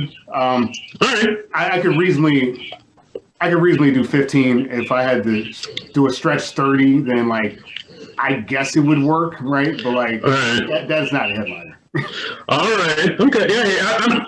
If you can play and do 30, I don't think I'm a headliner. Okay. Yeah. No, I'm the same way. I think, like, the most I've done is I kind of opened for my buddy Chris Lambert, like, a couple years ago. He's great. Chris is dope. Like, he actually opened for him at this place Proctor's up in Schenectady, and he said, oh, like, he could open and do like 20 minutes, and I think at that point that was like the most I'd ever done. I think I ended up doing well, but, like, I literally told every joke I ever wrote in that 20 minutes, and, like, I told it slow enough and I paced it enough so that to make sure I filled it. But, like, yeah, I think I did all right, but it was close. I was kind of close. Yeah. I mean, that's like, there's no shame here. Like, a good feature can tour. Yeah, absolutely. A good feature can fucking, you'll make it work, right? But, like, there's just something about like that true kind of like headliner spot. It was like, there's no shade at either. It was like, yeah, we could be headliners. We just, like, again, I know your story is like more in the past than the story I'm currently telling. So I don't know, like, your progression since then, but, like, I know for me, it's like, I'm almost there. Yeah, no, absolutely. It's, that's cool. Have you, do you think you're going to try to do shows, like, outdoor shows, like, once the... Yeah, I think the time has come for me. Like, when I first got into this mode, and I kind of enjoyed the quiet, right? Like, I think once you get on the wheel, you just keep going and going. And I feel like at this point that, all right, I'm past the phase where I'm like, I don't necessarily need stand-up. All these other things are interesting too. And, like, now I'm back to the phase where it's like, all right, I did all these things, and, like, now I can talk about, like, what I've learned, or, like, why that's changed my feeling about this act. Like, stand-up is still there, and, like, I know I need to get back to doing it. So once the weather, I'm with you. I'm gonna be doing outdoor shows once the herd immunity thing happens. I'll be doing indoor shows. Like now I'm looking at it kind of like the Burris style, which is like just next level shit. Like what he was doing in the Candy Factory. The motherfucker, that's art, dog. That's creative art. Like I never attended and heard about. That's pretty fantastic. Yeah, that's crazy, dude. Yeah, like I mean, I haven't done watching the street. Like when this whole thing went down, like the last time I did stand up was in like January, February, and so then that March everything got shut down, and so I figured, well, I guess I'm not doing stand up for a while. Maybe I'll just work on writing and learning to play guitar and everything I've told you before, and so I hadn't done stand up in a while, and for a while I didn't miss it, because my creativity was going through all these other things. But then I did a show, an outdoor show, in like September or October, because like a friend of mine was like, "Oh, I'm doing a show at this bar that's literally walking distance from my place," and she asked me if I wanted to be on it. So I was like, "Well, it's right down the block. I guess I'll do it." And it was very safe, and hand sanitizer, and everybody was distanced. Not everybody was wearing a mask. Well, that's a whole other story.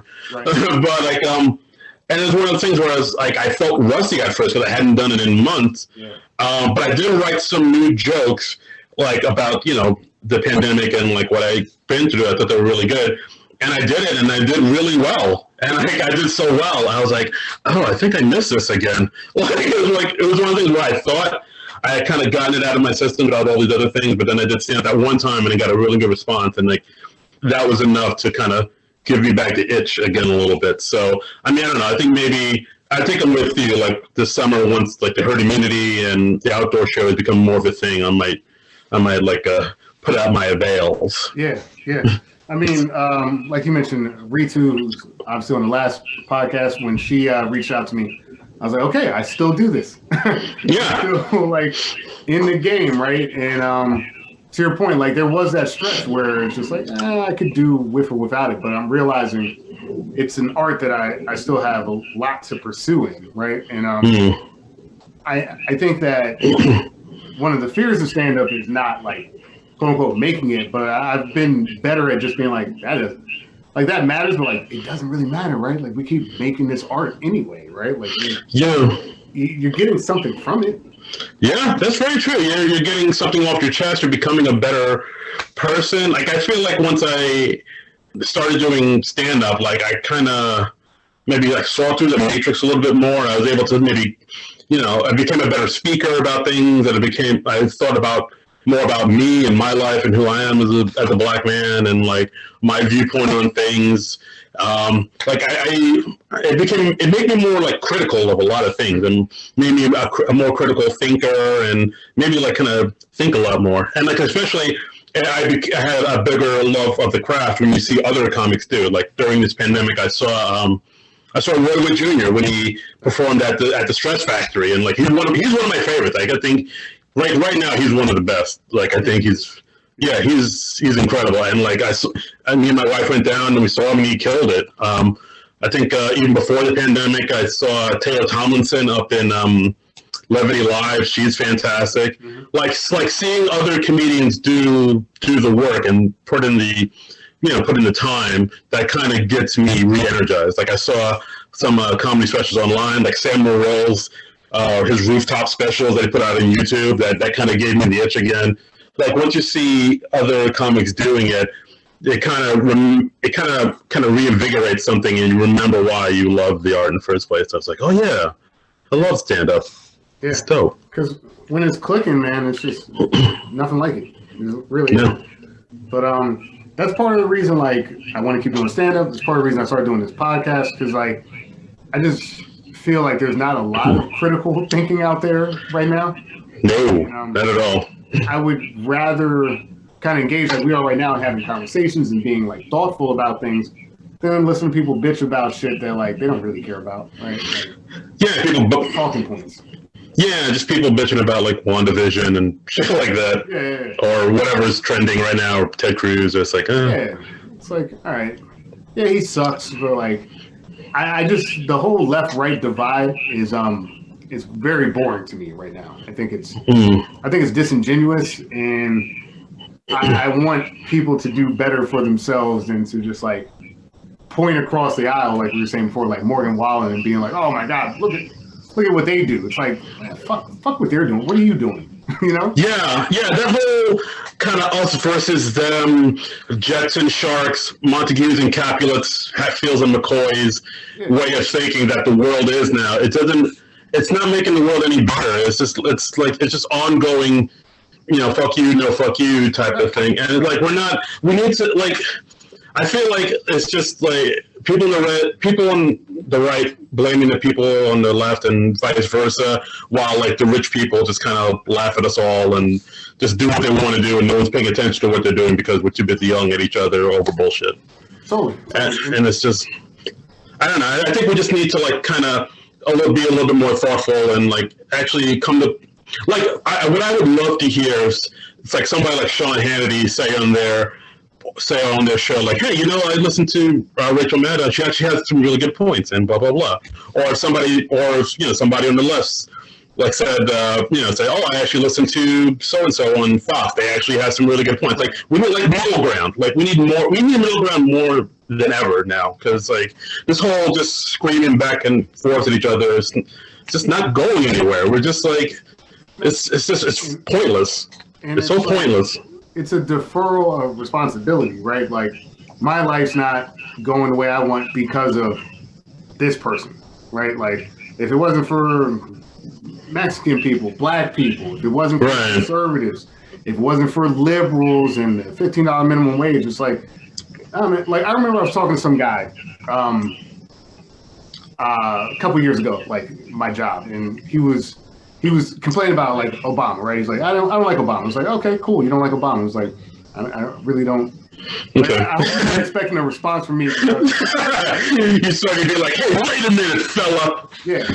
He's your president. Yeah. So the guy was like, I don't like Obama. I thought that he wasn't good for the country. And he started like rattling off the stuff. Like, I bought my house and the place I bought it sucked and the property lost value and the cost and all that shit. I'm like, all this stuff is like, actually your fault. Yeah, how is that anything? How's that his fault? Obama's fault at all? They're like, you picked, in retrospect, you picked a shit location to like land, and it's like, oh man, like I didn't do well during those years, while that guy was president, so it must be that guy's fault, right? That makes no sense at all. Of course not, right? Like, and that's basically what I'm getting at, is that these complaints about the president, like when you think about what a president actually does, you're barking up the wrong tree. I legit think a lot of people don't even know what a president really does. They just think they control everything. Clearly not, right? Yeah. Yeah. It's like, dude, what are you talking about? It's like, oh, I bought a new car and it ran out of gas. Thanks, Obama. It's like, that's not his department, sir. Or like even to that point, right? Like the Trump years, right? People would say, well, how did you do, like economically or something like that during Trump? Like, I did pretty well. Like, I don't put that on Trump, right? Or like, even if I can acknowledge that maybe he did help me economically, right? Like, that doesn't negate other shit that I had a gripe with, right? Like, I would make less money. There's a level, right? There's a line. Yeah. Like, I would make less money and care less about shit going on, right? Like, the mental toil of those 4 years wasn't worth another $5,000 a year on my salary, right? Like, those numbers aren't correlated. Yeah, it's like, he brought white supremacy up to heights we've never seen before. But you made some money, so there you go. You did all right. You were able to buy a gong. I got gong. Got that gong money. I got that gong money. You saying white supremacy is great? I was just thinking of the Postal Service. Oh Jesus! Oh wow! All right. Yep, we're those guys. We're those guys. All right. Who gets that reference? Oh boy. Yep. Look that up, man. I don't know. It's everything's complicated, everything's nuanced, and I would like for us to start thinking that way again, right? Like, I would like to, but I don't know. I think we're all kind of in these bubbles where we're just in a thing where like we just follow people who tell us what we want to hear, who agree with us, and no one wants to. And it's one of those things where there's like no one, like you said, no one does any nuanced thinking really. Like everybody says, well, what if you bring up something about somebody that's horrible, somebody said, well, that whataboutism. Like, well, what about blah blah blah blah, and then that's they just say that thinking that's the end of the argument, like they won. We're done talking about the person. Well, what about blah blah blah? Send. I'm done. Ethan, he can't come back from that. And so is the hypothetical, like, well, what'd you do when insert that person did that? It's like, well, actually, if you follow my my likes, it's like I did. Man, it's right.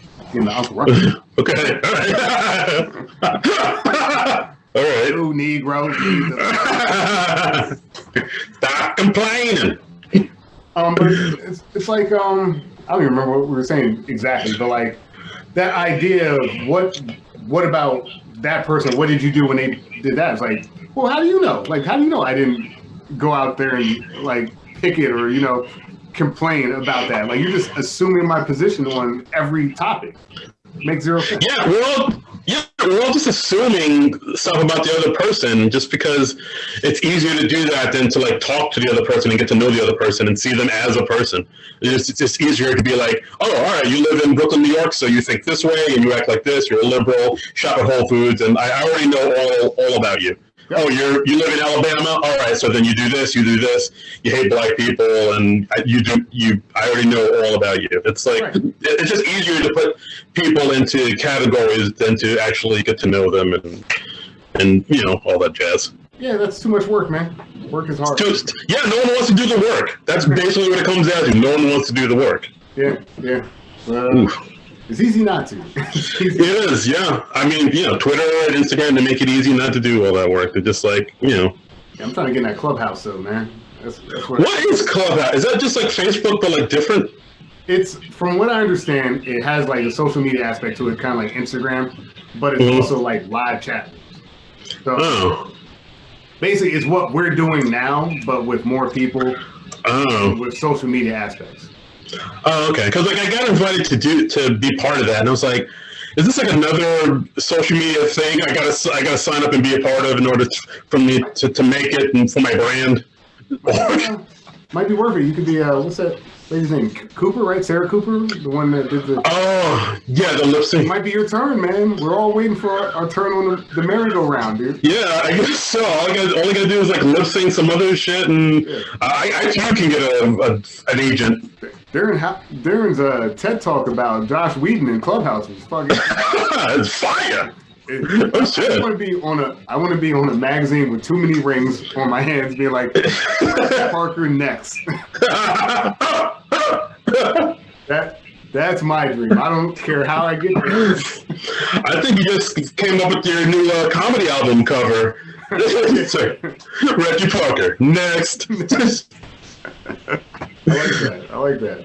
Stay. But you're right. There is that diminishing return, right? Like, I finally got on board like the TikTok in terms of like engaging with it. I don't make shit because I'm like, I think I'm too old. I don't get it. Yeah, I drew the line at TikTok. I was like, this is young people shit. I'm not. This isn't for me. Yeah, I can't. Editing a 30-second video. Yeah, although I do know people that have like done it and gotten like that comedian Carmen Lynch. Like she puts up TikTok videos and she's kind of got like a big following and nice. I think from what I've heard, she's kind of gotten more followers from that and like I guess people found out more about her stand up through that. That's what's up. And like she's kind of blew up a little bit from that. So yeah. I don't know. I guess I know people do it for the brand. Like my friend JL Colvin, who lives not too far from me because he has that Trump impression. I think he's trying to do TikTok and he kind of blew up a little bit off of that Twitter impression. Wait a minute, that impression is fantastic. I know exactly what you're talking about.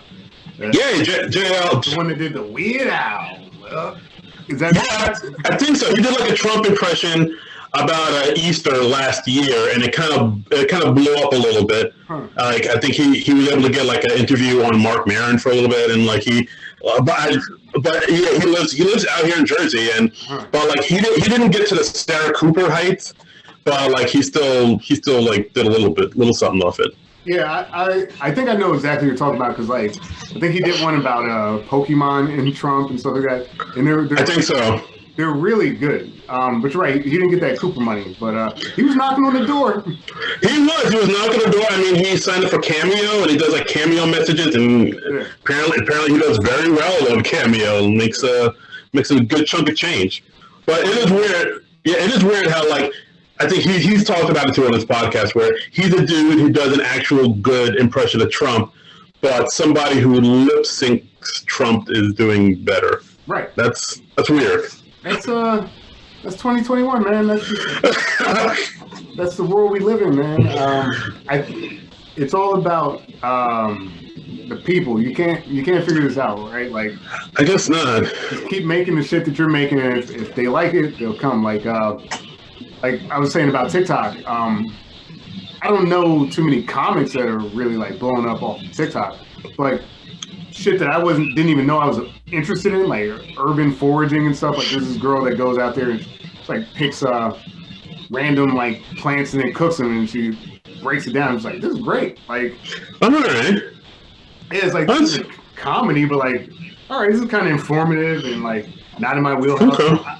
Like at this point, I think TikTok more or less thinks that I'm a like closer to genderless or a lesbian than like a black man in his 30s, you know? Like, wow, wait, all right. The algorithm is just set up that way now. It's like, all right, well, I watched this one video and I was like, that's kind of funny, and then I watched another one. I was like, this is cool too, and then I realized like, oh, I'm in the section of the internet. They don't think I'm supposed to be here. We don't know what you are quite yet, so let's just throw you some other stuff. Yeah, I don't know much about TikTok. I do know, like, sometimes you'll see on TikTok people who like lip sync other people's stand-up comedy bits. I'm still kind of like, I'm iffy on that, because like I mean unless they credit the comic, I'm like, part of me thinks that's really no different than like what, like, you know, that one guy, like big fat Jew or something like that. Yeah, like that's really no different than what he was doing. It's like, I don't know if I'm down with that. Actually, I do know I'm not down with that. Yeah, you're not down. I'm not. I'm on the record. No? I'm not down with it. Yeah. I was watching something like, it seems like there's a crediting system. It's not perfect, but like the audio has like credits on it. So like one where like someone was exactly what you're saying, they were lip syncing like a Kathleen Madigan bit, like All-Star Pills was the bit, and I was like, oh shit, that's Kathleen Madigan, and I went back and I watched her do the bit, because I'm a stickler like you, like I care about the origins, but at the same time it's like, well, we're not normal people. Like most people are just like, this is funny, and I credit that person, and I'm not. Yeah, that's the thing I worry about. Like when people just kind of, it is weird. Like what pops off of like TikTok like that, where it's just like the simplest shit. Like the dude with the ocean spray drinking cranberry juice to Fleetwood Mac, and and I was like, that's all he's doing. I don't understand how. Like what is it? It's not like a real. Is it a talent, or is it just like a feeling he's evoking out of people, or feeling? Because like I think it was part of it is because like he kind of had like he had the head tattoo, so he looked kind of like he could have gone hard, but then he's just like he's skateboarding. You know, it's a sunny day and it's Fleetwood Mac, and it's just like, yeah, man, like that shit transcends race, thugness. It's just like, look at this guy just living it, right? I guess so. I like a part of me is like, I don't know. Like it's weird because like it's like I said, like just kind of doing something or kind of copying over something that somebody else already did, like lip syncing or skateboarding to a Fleetwood Mac song. You're kind of, I guess it's more important to, I guess, capture like a vibe or a feeling of something than it is to actually have the talent to do the thing. Well, that's the thing. It's like we haven't figured out the math, right? Like, because if you subtract that guy and put someone else in that video, does it pop, right? And there's like a regular like white guy skateboarding to Fleetwood Mac. Does that do anything? I don't think so, right? Yeah, that's true. That's true. If it was like a small Asian woman, like does that do like what's the equation that makes that? If it's not Fleetwood Mac, but it's Hall & Oates, does that work? No, of course. But I think it works better. That's just me. Exactly. Of course. Well, we know. Yeah, of course. Man-eater. Come on. Like that. That's kind of like even with stand-up. That's kind of what we're doing. Is like is the SNL nerd black guy. The equation is the Ghost Brothers paranormal. Like, is it him, right? And it's cool when we see people that are like a Donald Glover, right? Like, how is it that Donald Glover can credibly be the community guy and black people are like, yo, you can be Lando Calrissian? Like, I didn't see a lot of people complain about that. Lando Calrissian is kind of like a patron saint almost, right? Like, yeah, I think he's one of those dudes that just kind of found his lane and he just kind of just stuck with it. Like, I mean, I don't remember when he used to write for, I think he wrote for 30 Rock for a number of years, but then he kind of popped with Community, and people thought, oh, he's really funny, and then he also came out with the Childish Gambino rap, and it's like, oh, he can rap too. But I do remember, like, black people really weren't fucking with him for a little bit at the beginning. Because they thought, like, oh, he's kind of weird, is he gay, or, what the fuck is that, Well, I remember when he was on, what was the thing?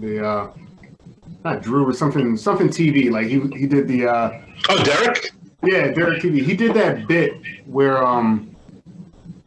they all did. It was like a sketch. Like Bobby Moynihan was in it. Oh, man. About bro rape. Wow. About bro rape, and it was like. Yo, bro, like, why can't two bros just kind of like hang out and like, play GameCube and like the whole thing was like they were like playing and stuff.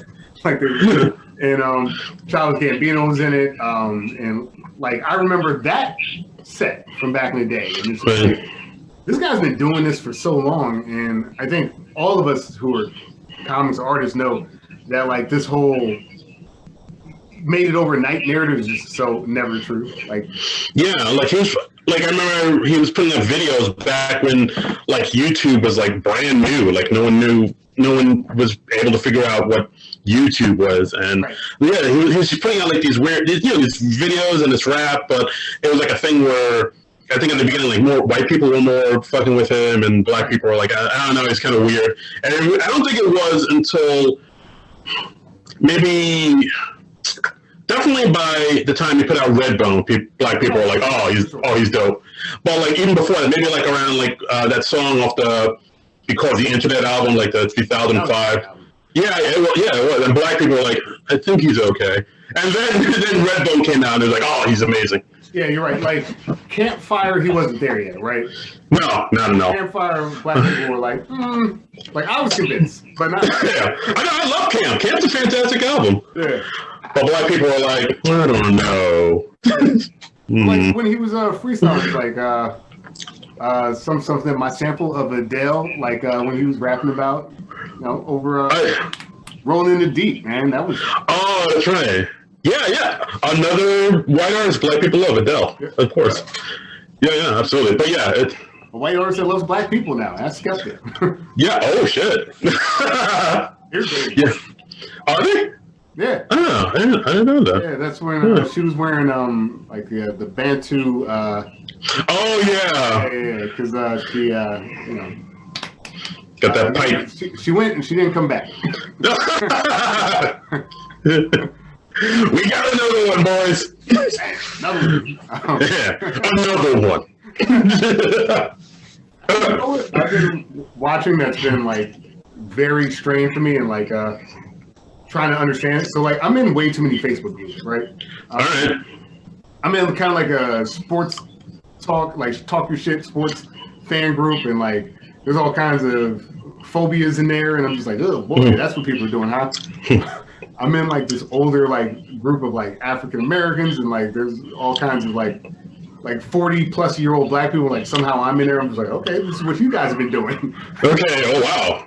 And there's this guy named Kevin Samuels, and he's like relationship advice, kind of like image consultant type guy. And he's got a lot of out there kind of toxic views. But then I find myself agreeing with him sometimes, and I'm like, I can't tell anybody I agree with this guy about that.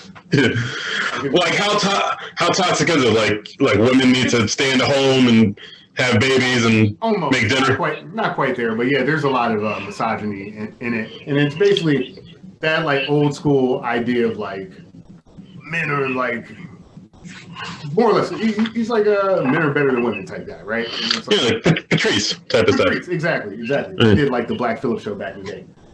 Like, but it's entertainment, right? Like I don't think that his opinions actually make a lot of sense, but I do find that like however he screens his calls, like the people he's arguing with don't make great arguments against him. So it's like, but no, you're wrong. Yeah, I know what you mean, like stuff like that. Like because I saw the Patrice O'Neal like special last night actually, and I really liked it because like I was a big fan of Patrice back in the day, and he was one of those guys who was just I didn't agree with everything he said, but I found like his jokes and what he was saying to be really funny and really interesting. Like I didn't agree with it, but I thought the structure and the way he thought was really amusing.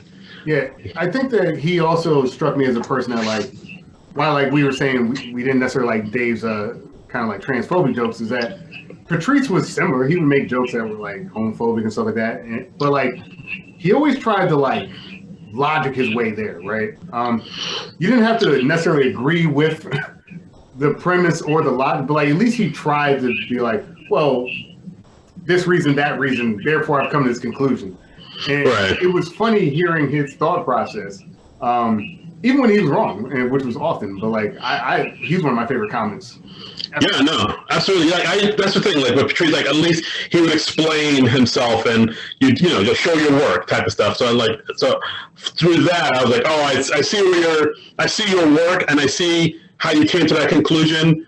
It's still wrong, but I like it. I like what you're saying. The half point. Yeah, exactly. And like the way you presented it with such confidence, like he does, like I find it really amusing. But yeah, like Patrice and Geraldo are like two of my favorites coming up, and two comics I've never seen live, and it always bothers me. Like, damn it, I should have seen them. To see Geraldo, I did. Luckily, I was able to see Patrice.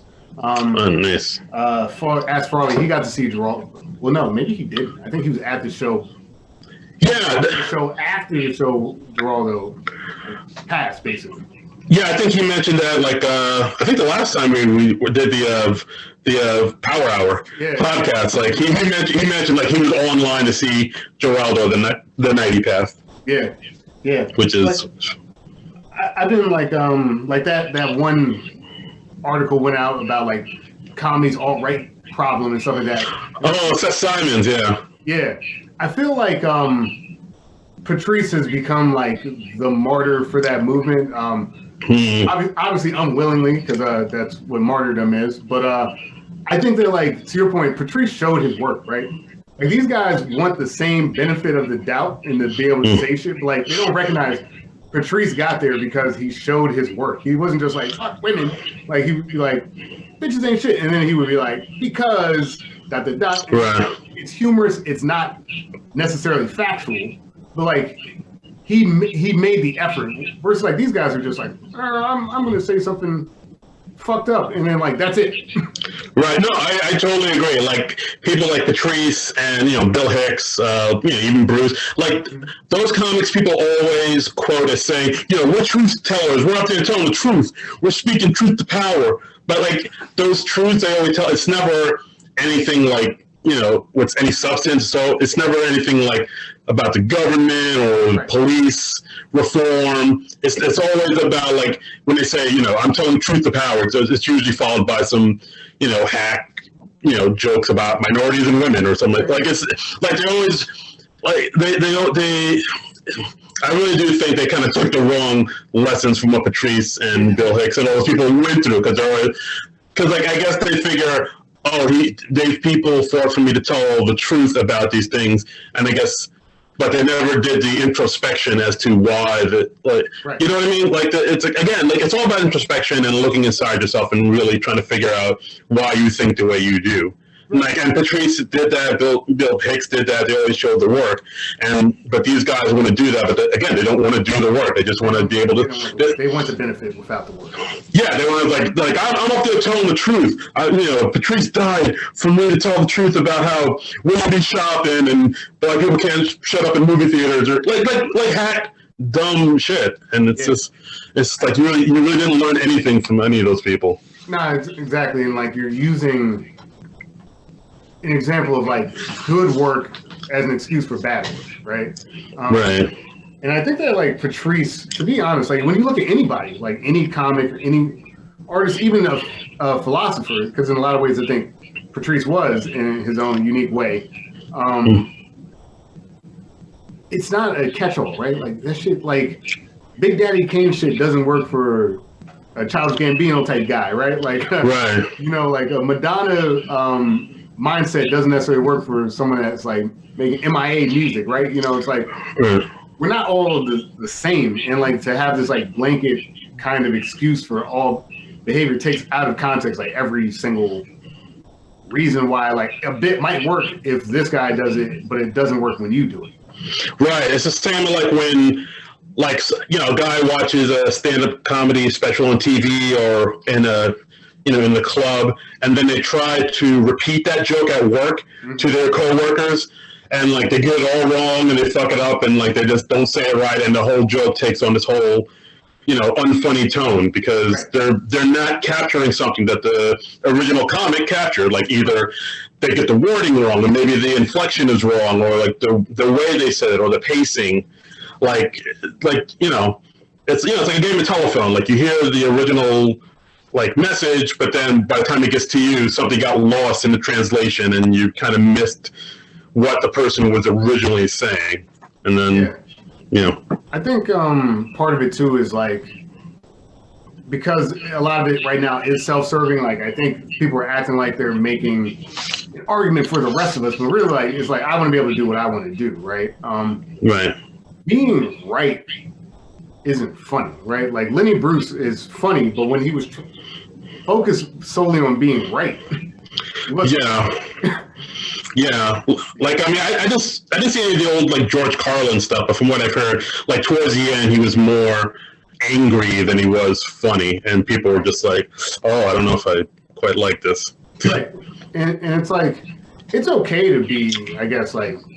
Write about something, like have your opinions and want them validated, but it's like we don't have to take that journey with you, right? Like, that's not just because you have something to say, and like that's for all of us, right? Just because I have something to say, let's say on this podcast, doesn't mean anyone has to listen to it. Yeah, no. Is anybody listening to this podcast? Some people apparently are. I know Ian was. Ian was like, I listened and. He's since been on the podcast, but like, my dad listened. That was something I couldn't. Hey, Mr. Parker. Yeah. He was on some trip somewhere, and he was like, "Yeah, listen to your podcast and good stuff." And I was like, "Wow, right in the dad feels." Wow, yeah, it's like I know you single tear come down your cheek like Denzel in Glory. Yeah, exactly. Because it was like. Basically, I talked into a microphone for over an hour, and my dad was like, didn't tell me to shut the fuck up. And that's something, dude. It's high praise. You did it. You won his love. You did it. I'm retired now. Like I'm in this shirt in the rafters, going up over the moon. Say goodbye to the game. I did it. I'm curious. Yeah. That was the whole reason I was doing this. My dad respects me. My dad loves me. He loves me. I'm gonna go do a regular job now. Yeah, fuck comedy. I get an office. Art. I can get an office job now. I get that sweet cubicle. Yeah, I don't know. I don't even know why we do this shit, right? Like, I think it's just a calling in some ways. Yeah, I guess so. I mean, usually, like, I do think about, like, why did I did it because I've always loved stand-up comedy, and I saw a friend of mine do it, and that kind of set off a light bulb in my brain. But yeah, I guess I still love to do it just because I love to see that immediate reaction you get from people when a joke hits, because that is the one thing like stand-up does that you really don't get from, if you write for a TV show or a movie or something. Like, you write a joke, you go over it a couple times, you tell it in front of an audience, and you get an instant reaction whether that joke works or not. Yeah. Like, instantly you know if you got something or not. And like that, so off that high, you can kind of keep you going to write more and more stuff and like become more and more introspective and think about like, your life and how you grew up and why you think the way you think, and the world. Why do people think the way they think? You just become more and more kind of aware, and I won't say woke, but you just become, I don't want to say woke. You become more aware of like how the world actually works and why people do what they do and say what they say and think what they think. And it just becomes pretty intoxicating after a while too. Totally. It's almost like a type of meditation. Like there's an energy in the room that you can feel. Like before you even get on stage, like, I don't know, or like, okay, there it is, right? Like there's that spark. Or like you have to adjust and say, okay, I got to make the spark, right? Right. It's kind of like going back to talking about headliners. Like a headliner's like, all right, well, I got to make this work because I've been in this situation. I've done this rep before. It's like Brady in the 7th Super Bowl, right? Right. Like, I just, you're right. It's so intoxicating. It just, you're taking an idea and you're like, okay, is this worthy? That's how I look at it, right? Right. And then it gets up there and it's like, okay, it is. Like, all right, it might need a little bit of work, but like people are gravitating towards this. And I think that our job is, we're two very different people, right? Like we've got similar disabilities, but like our job as comedians are like, I'm trying to cast this wide ass net, right? Like, how do I make a 60-year-old white grandma, you know what I mean, like laugh the same way I get like a 15-year-old black kid? That, like how do I do that? And I think that's where comedy succeeds the most, is when the most people can get into the boat, as it is. Yeah, no, that's a great point. Like I mean, I've done a couple shows where like the audience was mostly, like middle-aged white people, either well off or maybe right-leaning, like people who don't think or been through what I've been through. And like I've had those shows where I'm like, I don't know about this. I don't know if I'm going to get them. But that moment where you have a joke and you tell it and they laugh and they're on board with you, that's a really kind of powerful, intoxicating feeling where you're like, oh, like I'm this guy from this totally different background from you guys, or I'm assuming, and like, but I can say something that'll like elicit this reaction from you, and like now I feel like we're on the same kind of level. I mean, by the same time, where if you tell a joke that you think is very personal to you, and other people in the audience like relate to it. Like I've told jokes about, about being broke and like debit cards and stuff like that. And like if other people are like, oh yeah, I get what you're saying, you don't feel as alone anymore. Where you're like, oh, other people have gone through this too. It's not just me. Like you have a kind of for a moment you make like a connection to somebody, to like a room full of people or a room full of strangers. Yes, and I think like there's variation. Like I think that like comedy does succeed with the wide net, but I also think that like it succeeds in different ways. Like you get bonus points sometimes, like a Chris Rock bit or something like that. That's like specifically like black people in the audience are like, okay, there's that reference from like Big Mama's House or something like that. Like, okay, that's for us. Like you get bonus points for that. I think Russell Peters is another artist that's like good at that. Like for like Indian people, they're like, oh shit, there's just that extra little bit of kick on it because like, oh shit, that was for us. Right. Yeah, no, that's always good too. Like when an artist throws in something where you just know, like where they say, I just know only a select few people are going to get this reference, but I'm going to say it just for them. And then like, it's like, when you're watching like a Marvel movie and then they put in something that's a reference to a certain Marvel comic from years back.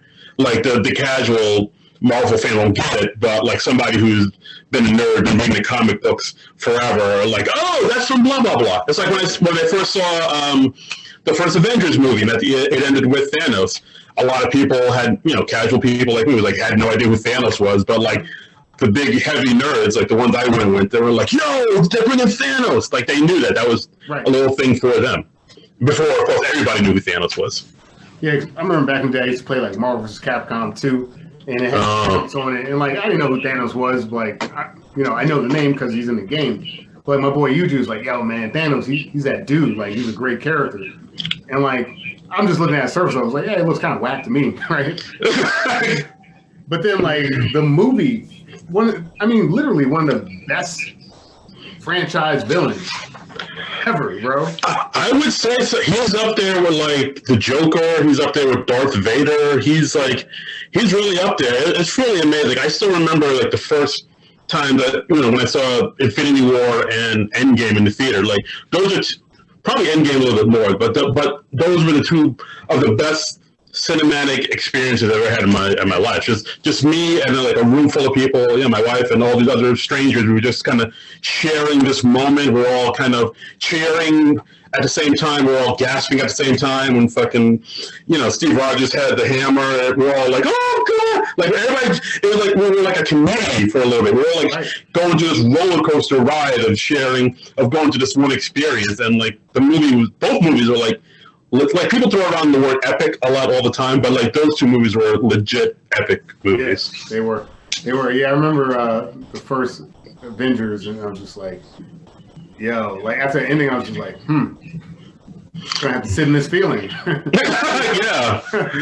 You have to, like after a while, it's like, wow, I need a minute. You just like, it's like same time when my wife and I saw Black Panther for the first time, we were like, it was like something we'd never seen before, and afterwards, like I still remember, like driving home afterwards, we were both like, what was that? Like it took us a minute to like process it because it's like we literally saw like this movie that was something like we'd never seen before ever in our lives, and it was just like a whole black cast and this superhero dude that we weren't super familiar with, or I wasn't super familiar with, and like it was just all extremely well done, exciting. It was just like, oh shit, this was next level shit we saw. Like that feeling you get when you see something and you've never seen it before. It was totally new, and it's just like kind of the hair and the arms stand up. That's the feeling we got. Like it's fantastic.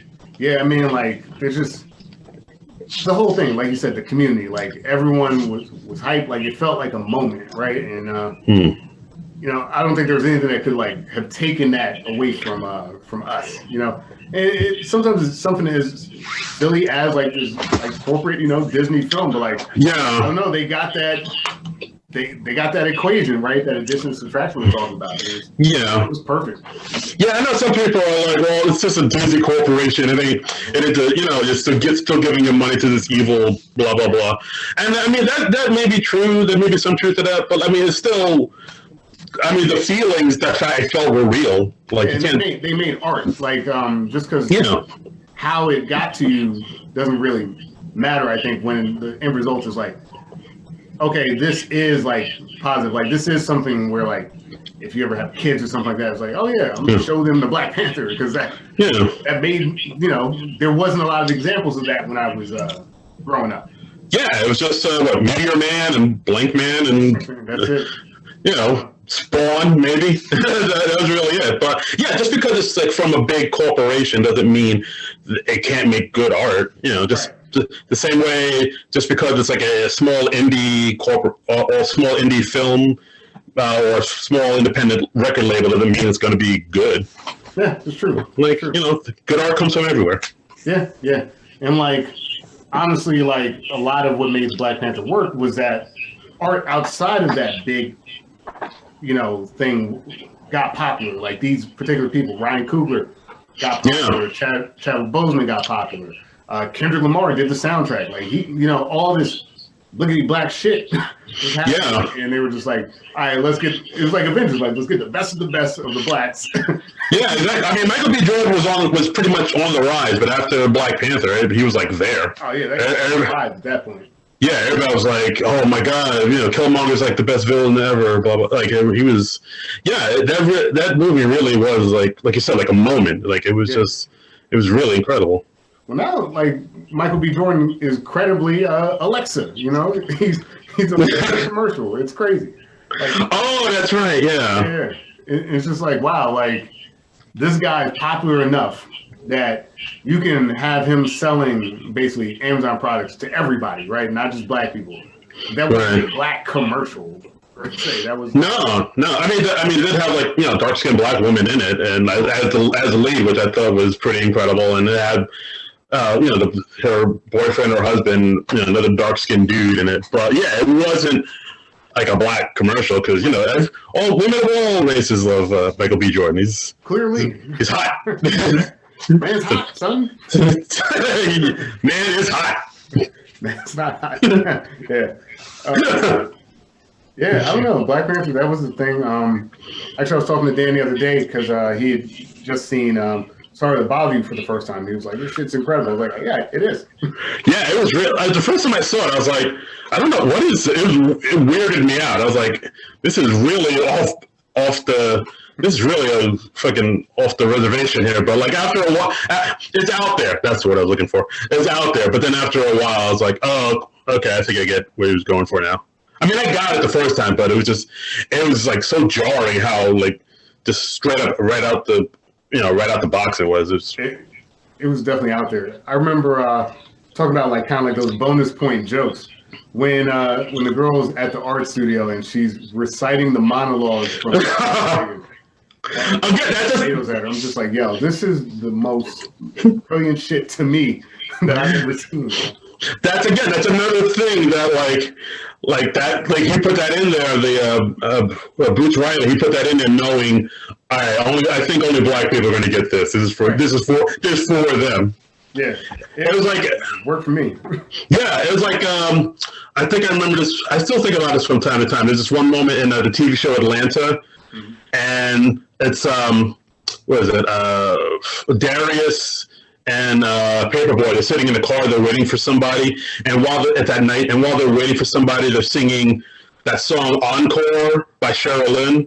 Your love deserves an encore, and I still think about that because that's pretty black right there. Like that's a song definitely like black people kind of know. Like, if you play that song in front of a white audience, I don't know if you get the same response that black people like you would with black people.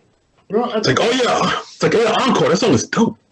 I'm realizing that like Gambino is a big part of our lives. Like, I guess Gambino was in our hearts this whole time. But it was like Atlanta definitely helped him out with black people because like that is the blackest show I've seen since living single. It really is. It's weird because it's like sometimes it's like straight up. I mean, it's kind of comedy, but it's kind of straight up drama, and then some parts are like just really kind of out there absurdist. I mean, Teddy Perkins, good God. Teddy Perkins, yeah. Like, what? I was like, what the fuck is this? And, sometimes you can see he has a message. For the most part, there is a message in there, but they never come out and say what the message is. You can just kind of have to decode it yourself. Kind of like a Coen Brothers movie where they're saying something, but they're not going to come out and say. You figure out what they're trying to say. Yeah, do the work. Yeah, but I mean, like, I don't know. I think the dialogue and the acting's good, and the way it's shot is fantastic. It's one of my favorite shows. It's like that. Insecure, I fucking love. Insecure is pretty good. Yeah. It took me some time to get it, and now I'm like, okay, this is brilliant. This is a show that's necessary. Like, you don't have to reboot Sex and the City. We're good. We got it. Like, let's just do Sex and the City, but with black women in Oakland or wherever they're at. I was thinking about Atlanta just as you were talking. I was like, man, that episode when they're like at Drake's house, I'm like, it's got a whole like almost like Waiting for Godot like feeling about it, like this sandwich. Like, Drake here, is he not thing? Yeah, I remember like thinking, is Drake gonna make an appearance in this episode? Because like that is something they would keep on the low until at the end, and then of course at the end they kind of assert that he's like part Latino or he's part Puerto Rican or something like that. I still remember, I forget what, maybe it was an episode of the World's podcast, something like that, where like Ariel was like saying, that the girl that played Van is kind of like me. Because like I'm always kind of near celebrities, but not quite. Right, yeah. No, she definitely has that skill set. Yeah, adjacent. Celebrity adjacent. But like I don't know. I can't wait for Atlanta to come back. Like I really miss it. I'm gonna watch old episodes of Atlanta after this. That's a good idea. It's a good idea. Yeah, treat myself. Treat yourself. Treat yourself. Well, hey, man, I think unless there's anything like you want to hit, like anything specific, is there anything we missed?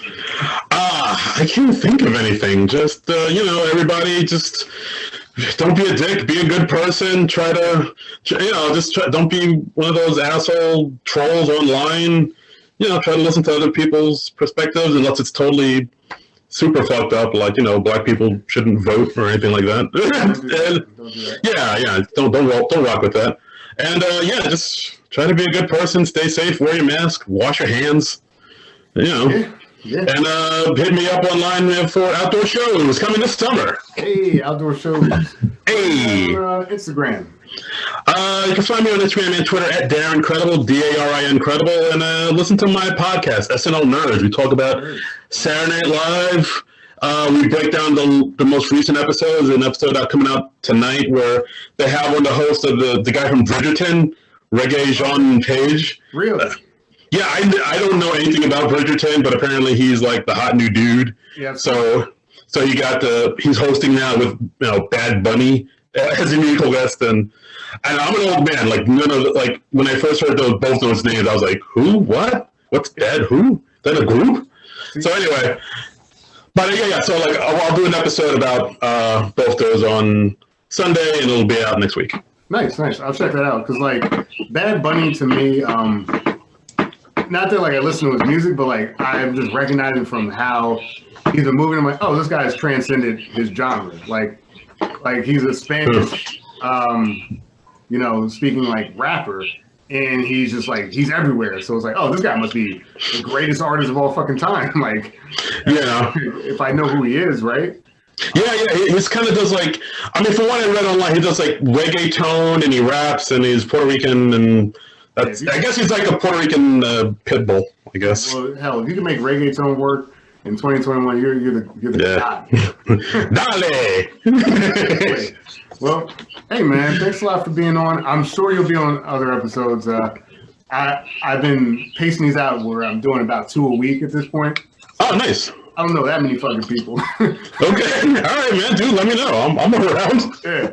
Plus, like, like I'm not necessarily like the go-to SNL guy, but like, I'll talk some shit. All right. This cast interesting. Bowen Yang's been a godsend. Yeah, Bowen Yang's been fantastic. It's weird. It's interesting how like this new cast is the most diverse SNL has ever been. Like we literally have 4 black cast members. We have 3 openly gay cast members. We got like a Latino cast member. We have an Asian American cast member. It's like super diverse, and it's like we're getting a lot of good stuff out of it. Yeah. No, some of their better stuff they've been making in some time. Actually, like the product feels good. yeah, absolutely. If you watch like I think what the last episode was the Peloton ad. A lot of the pre-tapes I really like the Peloton ad, the eBay ad is really good. There was that one that they put out for the Toyota car commercial that's for around Christmas time. The Zillow ad blew up like crazy because everybody watches, instead of like looking at porn now when you're in your 30s, you look at Zillow and that's like your new porn. Like, okay. They're coming up with some really great stuff. So, cool, man. Well, enjoy the Bad Bunny. Enjoy. I'll try. I'll try. I don't know much about either, but I'll give them a look and see what they got. Well, there's definitely going to be some like Victorian era clothing on this episode, so early spoilers. I look forward to it. Just pantaloons and frizzy shirts. Yep. Just like Chapelle did back in the day. I've soiled my pantaloons. And it comes back to Chapelle. And it always comes back to Chapelle or Childish Gambino. That's where we're going to land. Well, hey, man, thanks a lot, dude, and I'll catch you soon. Yeah, catch you later, man. All right.